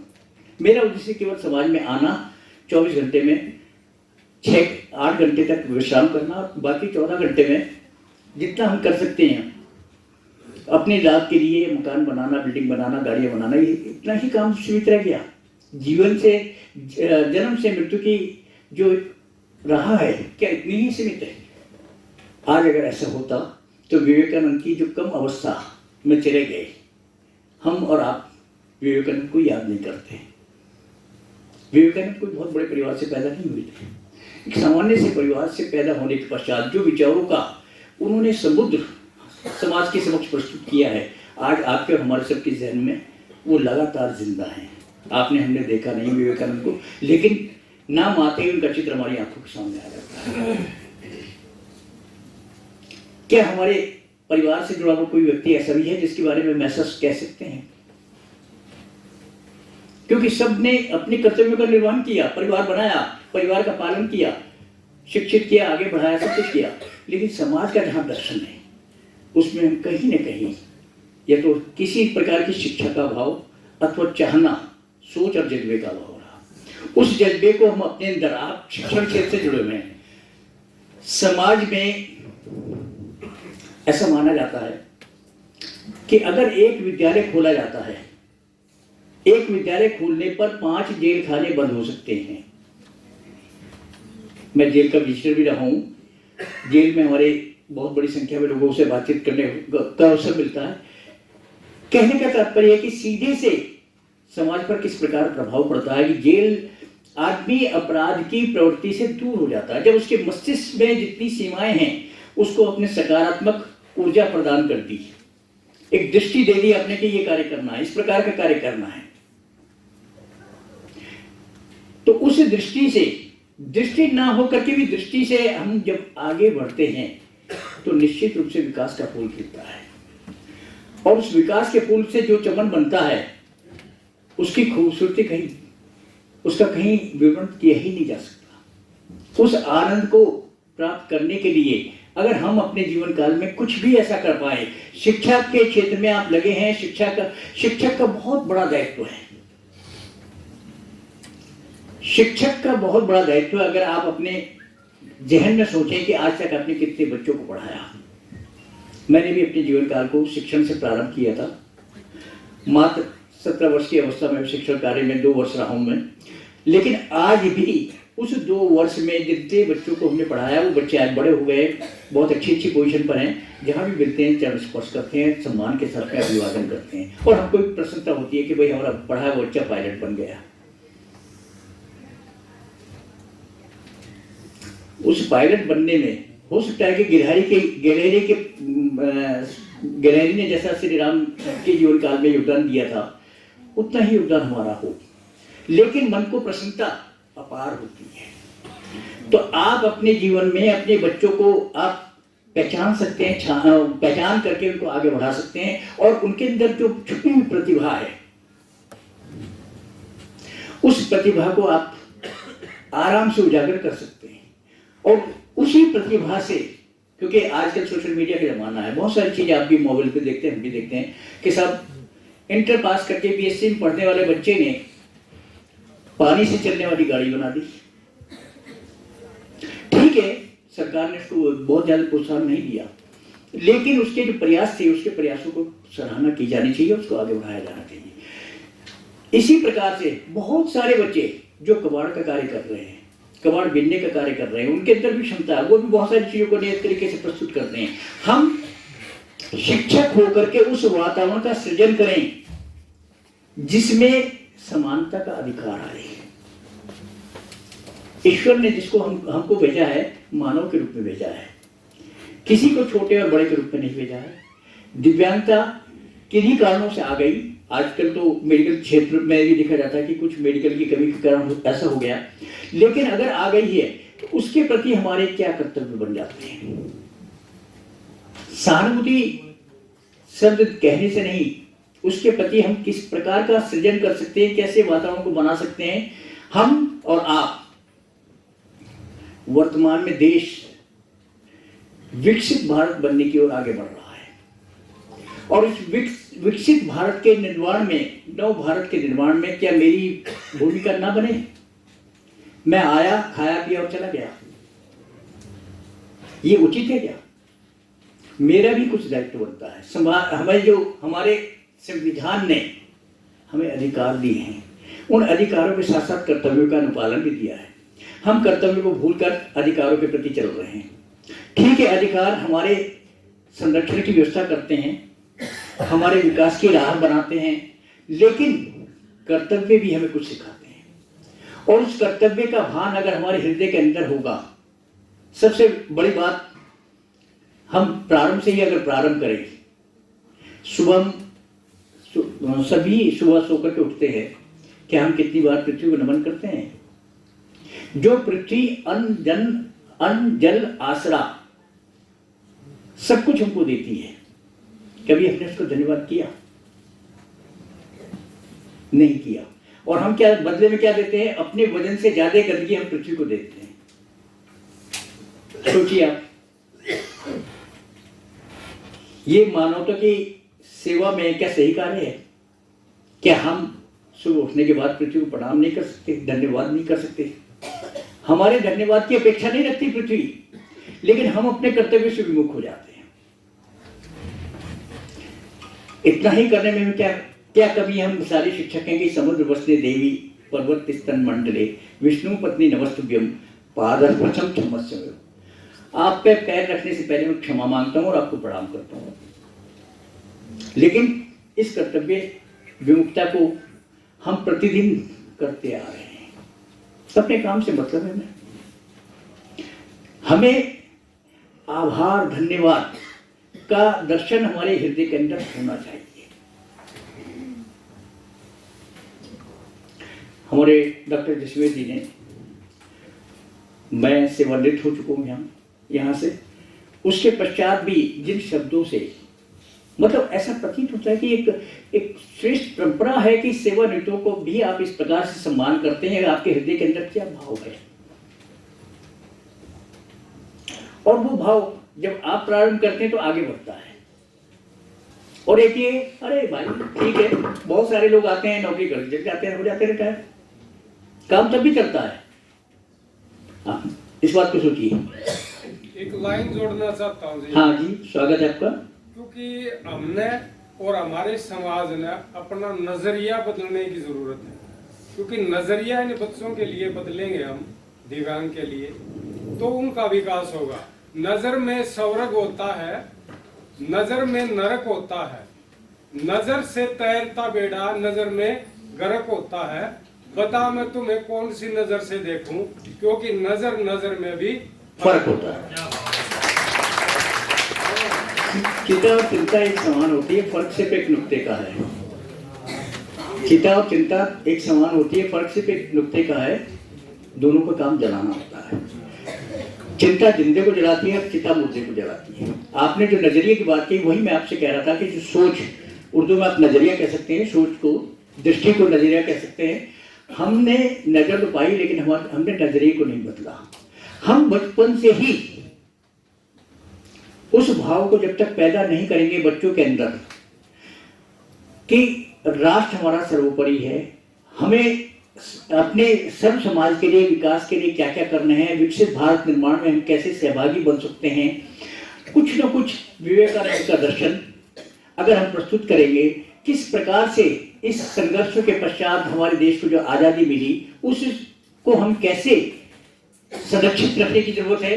आज अनेक प्रकार से, सीधे आक्रमण नहीं हो रहा, अनेक प्रकार से हमारी क्षमताओं के ऊपर आक्रमण हो रहा है, चाहे वो मीडिया के माध्यम से हो रहा है।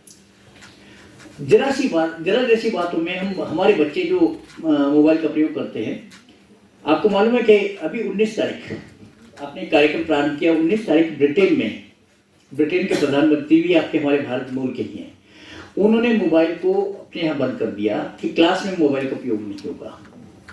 जबकि कोरोना के दौरान बिना मोबाइल के पढ़ाई ही नहीं हो सकती थी, ये आप सबने देखा।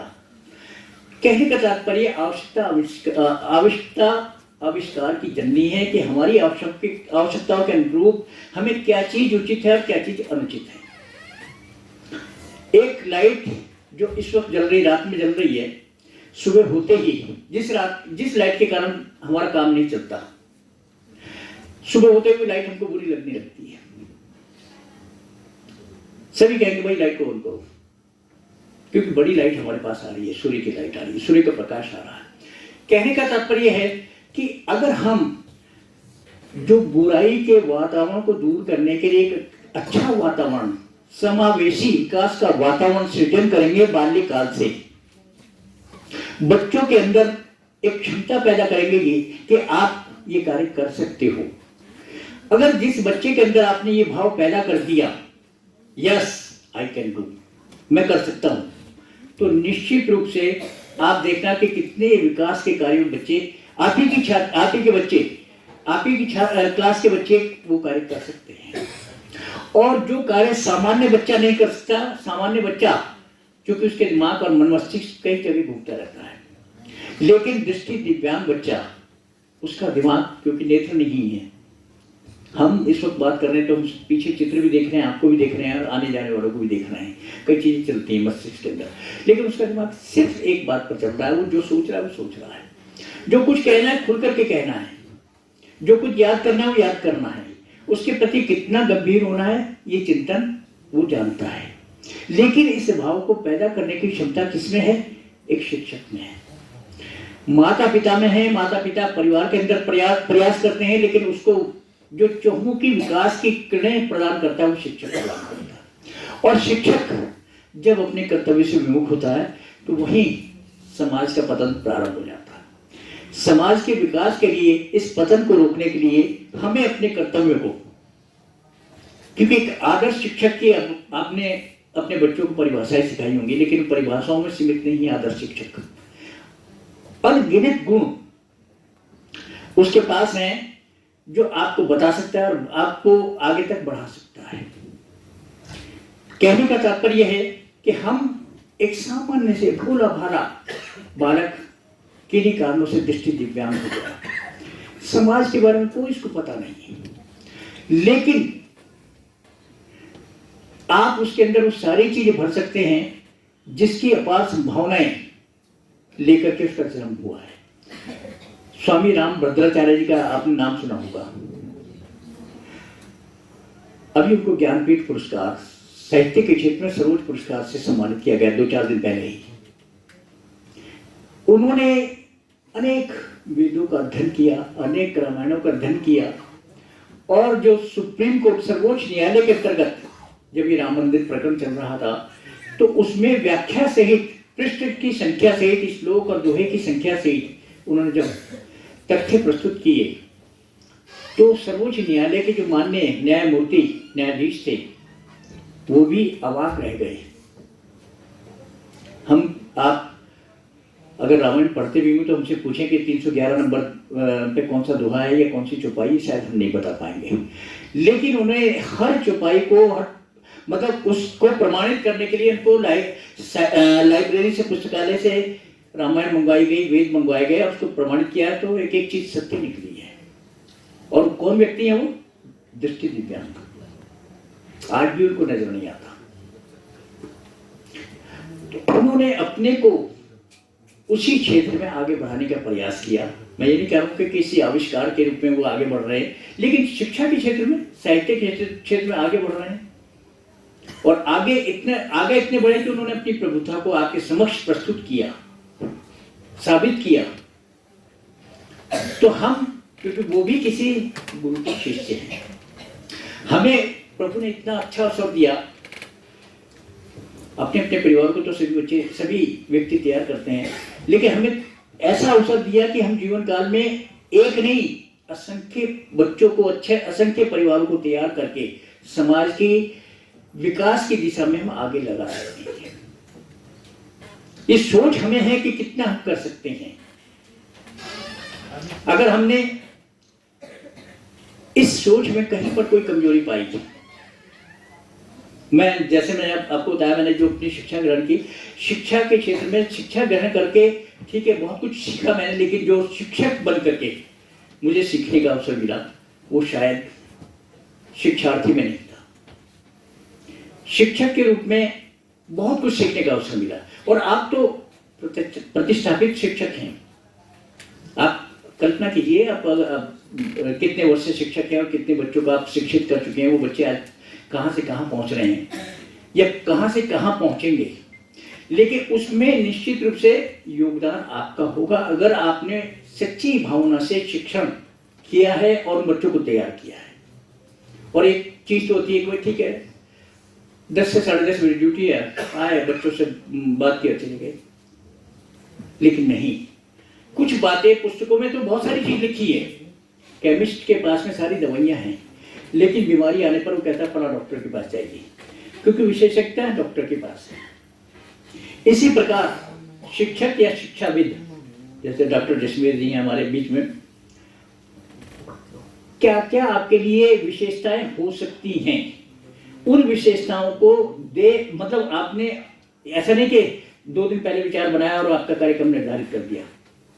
मेरे को जो संज्ञान में आया है, लगभग 1.5-2 महीने से तैयारी आप कर रहे हैं कि इस प्रकार का कार्यक्रम करना है। क्योंकि भारत सरकार का संस्थान है तो यहाँ से प्रस्ताव जाकर के भारत सरकार के से भी स्वीकृति लेनी पड़ती है। स्वीकृति लेकर के, और इतने बड़े आयोजन में एक पंक्ति भी किसी प्रकार की कोई गलत ना हो, ये विशेष बात है। इस बात को लेकर के कि ताकि आपके माध्यम से दृष्टि दिव्यांगता के क्षेत्र में जो आपके सामने छात्र आ रहे हैं, छात्र छात्राएं आ रहे हैं, उनके समावेशी विकास के लिए आप क्या कर सकते हैं, क्या वो भाव आपके अंदर आया या नहीं। मेरे भाई ने भी नजरिया का जिक्र किया, उस नजरिए पर आप चल रहे हैं या नहीं। ऐसा नहीं कि हमें फोल्डर मिला, कुछ हमने सुना, 3 दिन 4 दिन व्यतीत किए और वापस चले गए। भाई देखा देहरादून अच्छी जगह है, वहां भी घूम कर के आए, मसूरी भी गए, यहाँ भी गए, और इतने काफी। इतना नहीं, कुछ चीजें पुस्तकों में नहीं है जो व्यवहारिक ज्ञान के रूप में आपके और हमारे बीच में आती हैं। उसको हम वार्ता के माध्यम से, समाज में चर्चा विचार विमर्श के माध्यम से हम अपने अंदर जागृत कर सकते हैं, उसको समावेशित कर सकते हैं। लेकिन इन सब के पीछे फिर वही बात आती है, चाह, जज्बा और नजरिया। अगर इसका अभाव है तो फिर हम कुछ नहीं कर पाएंगे। मैं आपसे आपकी जानकारी के लिए इतना ही बताना चाहूंगा कि कुछ ना कुछ करना है, मील का पत्थर बनना है, ताकि लोग उपस्थिति की पंजिकाओं में केवल हस्ताक्षर उन्हीं के गिने जाते हैं जो कुछ कर जाते हैं।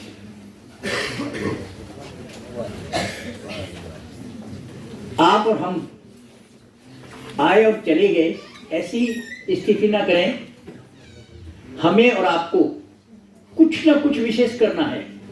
क्या कर सकते हैं, इस सोच को देखिए। 24 घंटे प्रत्येक व्यक्ति को मिलते हैं, और सबसे बड़ी बात पता क्या है, इस 24 घंटे में मान लिया आपने 18 घंटे आज व्यतीत कर दिए और 6 घंटे आपके पास बचे हैं, तो ये 6 घंटे कल 22 तारीख में कभी जुड़ेंगे नहीं, ये कैरिड फॉरवर्ड नहीं होंगे। इसका उपयोग आपको आज ही करना है। ऐसी व्यवस्था है।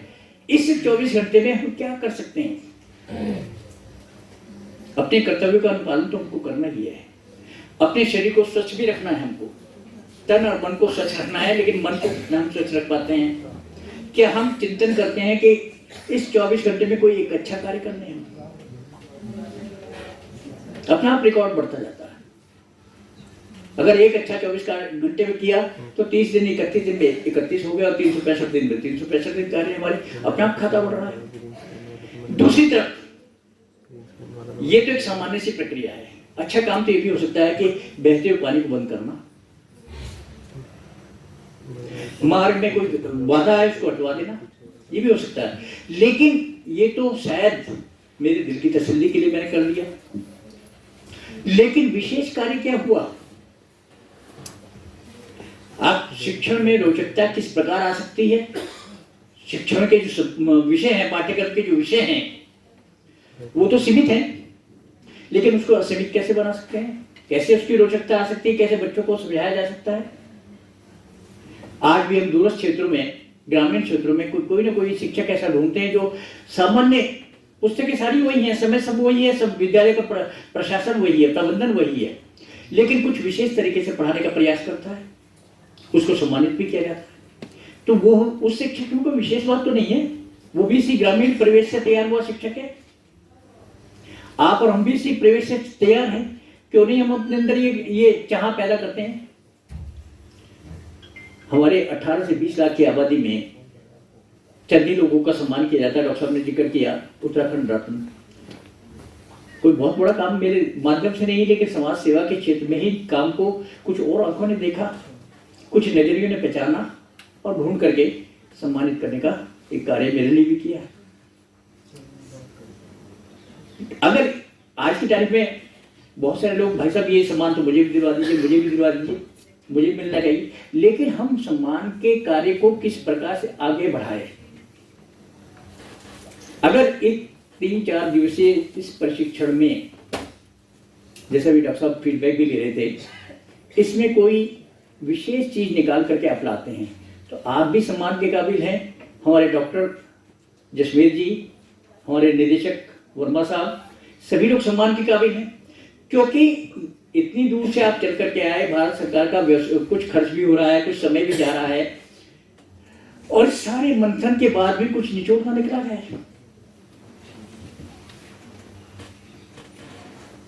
उस निचोड़ को हमें यही सीमित नहीं रखना है। निर्माण के क्षेत्र में आपने देखा कि करते करते कोशिश की गई, क्रिकेट बॉल, दृष्टि दिव्यांगों के लिए क्रिकेट बॉल नहीं थी, उसका प्रयास करके वो भी यहीं तैयार किया गया है कि सिंगिंग बॉल बनेगी तो उनको आवाज आएगी। और क्रिकेट में आज वो कीर्तिमान स्थापित कर रहे हैं। आएंगे आपके पास में स्पोर्ट टीचर्स भी आएंगे, नरेश सिंह नयाल जी, वो आपको विशेष तौर से इसमें बताएंगे। देश और विदेश में हम अगर अपनी अग्रणीय भूमिका निभा रहे हैं तो उसके पीछे इसी प्रकार की सोच प्रबल हो रही है। उस सोच से अगर हम हटेंगे तो हम कहीं पर भी गिनती के लायक नहीं रहेंगे, भीड़ का एक अंग बन जाएंगे।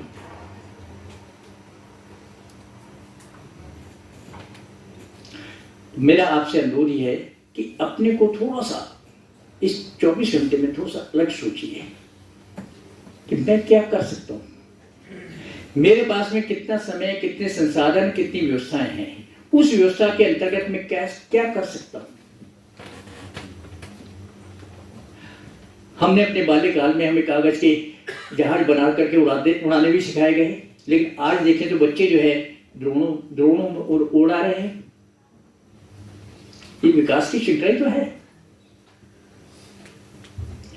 विकास की श्रृंखला को हम कहीं तक पहुंचा सकते हैं? क्या कभी कल्पना थी 1990 से पहले कि मोबाइल पर बात की जा सकती है? महाभारत में धृतराष्ट्र और महाभारत काल में संजय ही बताते थे कि वहां क्या हो रहा है, लेकिन इस कल्पना को किस तरह से साकार किया जा रहा है? आज जो कुछ भी नहीं जानता उसके पास भी मोबाइल है। हमारे क्षेत्र के जो कबाड़ा बीनने वाले बच्चे हैं, मेरा ये चैलेंज है कि उसको विद्यालय नहीं गए वो, उनको आप एक मोबाइल खरीद के दे दीजिए। शायद हम पढ़े लिखे उतने मोबाइल के फंक्शन नहीं जानते जो 24 घंटे में वो आपको बता देगा, जिसको ABCD भी पता नहीं है। ये किस तरह से तैयार हो? ये भी किसी मानव ने तो बनाया है ना। ये प्रयास भी किसी मानव के द्वारा कुछ समय की मेहनत के बाद तैयार की गई। आज हम बैठे बैठे यहीं पर बैठे अमेरिका दूसरे देशों में बैठे हुए अपने मित्रों से व्हाट्सएप पे बात कर लेते हैं, वेब चैट कर लेते हैं। तो इन सब चीजों के लिए मैं उत्तराखंड सरकार की ओर से आपसे यही कहना चाहता हूं कि हमने तो एक प्रयास ये किया कि हम जितने भी दृष्टि दिव्यांग या दिव्यांग जन पूरे प्रदेश के अंदर हैं, क्योंकि हमारा प्रदेश 10 जिले हमारे जो है लगभग बहुत सीमांत क्षेत्र में, पर्वतीय क्षेत्र में है और बॉर्डर पर हैं। नेपाल और चाइना का बॉर्डर लगता है। उस क्षेत्र में भी कोई व्यक्ति इस क्षेत्र का यदि है तो उसको ढूंढने का प्रयास हमारे प्रशासन राजस्व विभाग के द्वारा किया जाता है, और वहां से ढूंढ करके उसको कोशिश की जाती है कि किसी प्रकार से, अगर बहुलिक विकलांगता का है तो बहुलिक विकलांगता के क्षेत्र में, दृष्टि दिव्यांगता का है तो दृष्टि दिव्यांगता के क्षेत्र में उसको ढूंढ करके लाया जाता है, और सारे जो भी सरकारी योजनाएं सरकार उपलब्ध करा रही है उनको पूर्ण प्रदान की जाती है। एक बार बच्चे ने प्रवेश प्राप्त कर लिया, उसके बाद तक इंटर तक की शिक्षा उसकी फ्री है। इंटर तक की उसकी शिक्षा फ्री है। उसके बाद D.Ed, B.Ed और M.Ed अगर बच्चे ने कर दिया स्पेशल एजुकेशन के अंतर्गत तो एक अच्छा खासा प्रवक्ता बन जाता है, और प्रवक्ता के रूप में कहीं आर्थिक रूप से किसी के ऊपर निर्भर नहीं होता पड़ता, बल्कि पूरा परिवार भी उस बच्चे के ऊपर निर्भर हो सकता है।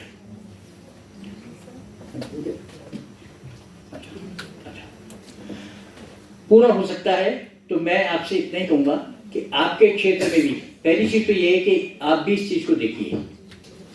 पूरे देश भर में आप भ्रमण करते हैं, यदि आपको कोई भी दृष्टि दिव्यांग या दिव्यांग नजर आता है तो उसको कौन से अवसर मिल सकता है, कहां पर उसको अवसर प्रदान हो सकते हैं, उसको वहीं तक न सीमित रखें। दूसरी बात, अपने कर्तव्यों का ईमानदारी से अनुपालन करें, ये सोचते हुए कि मुझे ये जो 24 घंटे मिले हैं, इस 24 घंटे में कुछ न कुछ एक अच्छा कार्य करना है, एक नया कार्य करना। इन्हीं बातों के साथ में मैं अपनी वाणी को विराम दूंगा और आपको सबको धन्यवाद करूंगा। आपके उज्जवल भविष्य की कामना के साथ में बहुत बहुत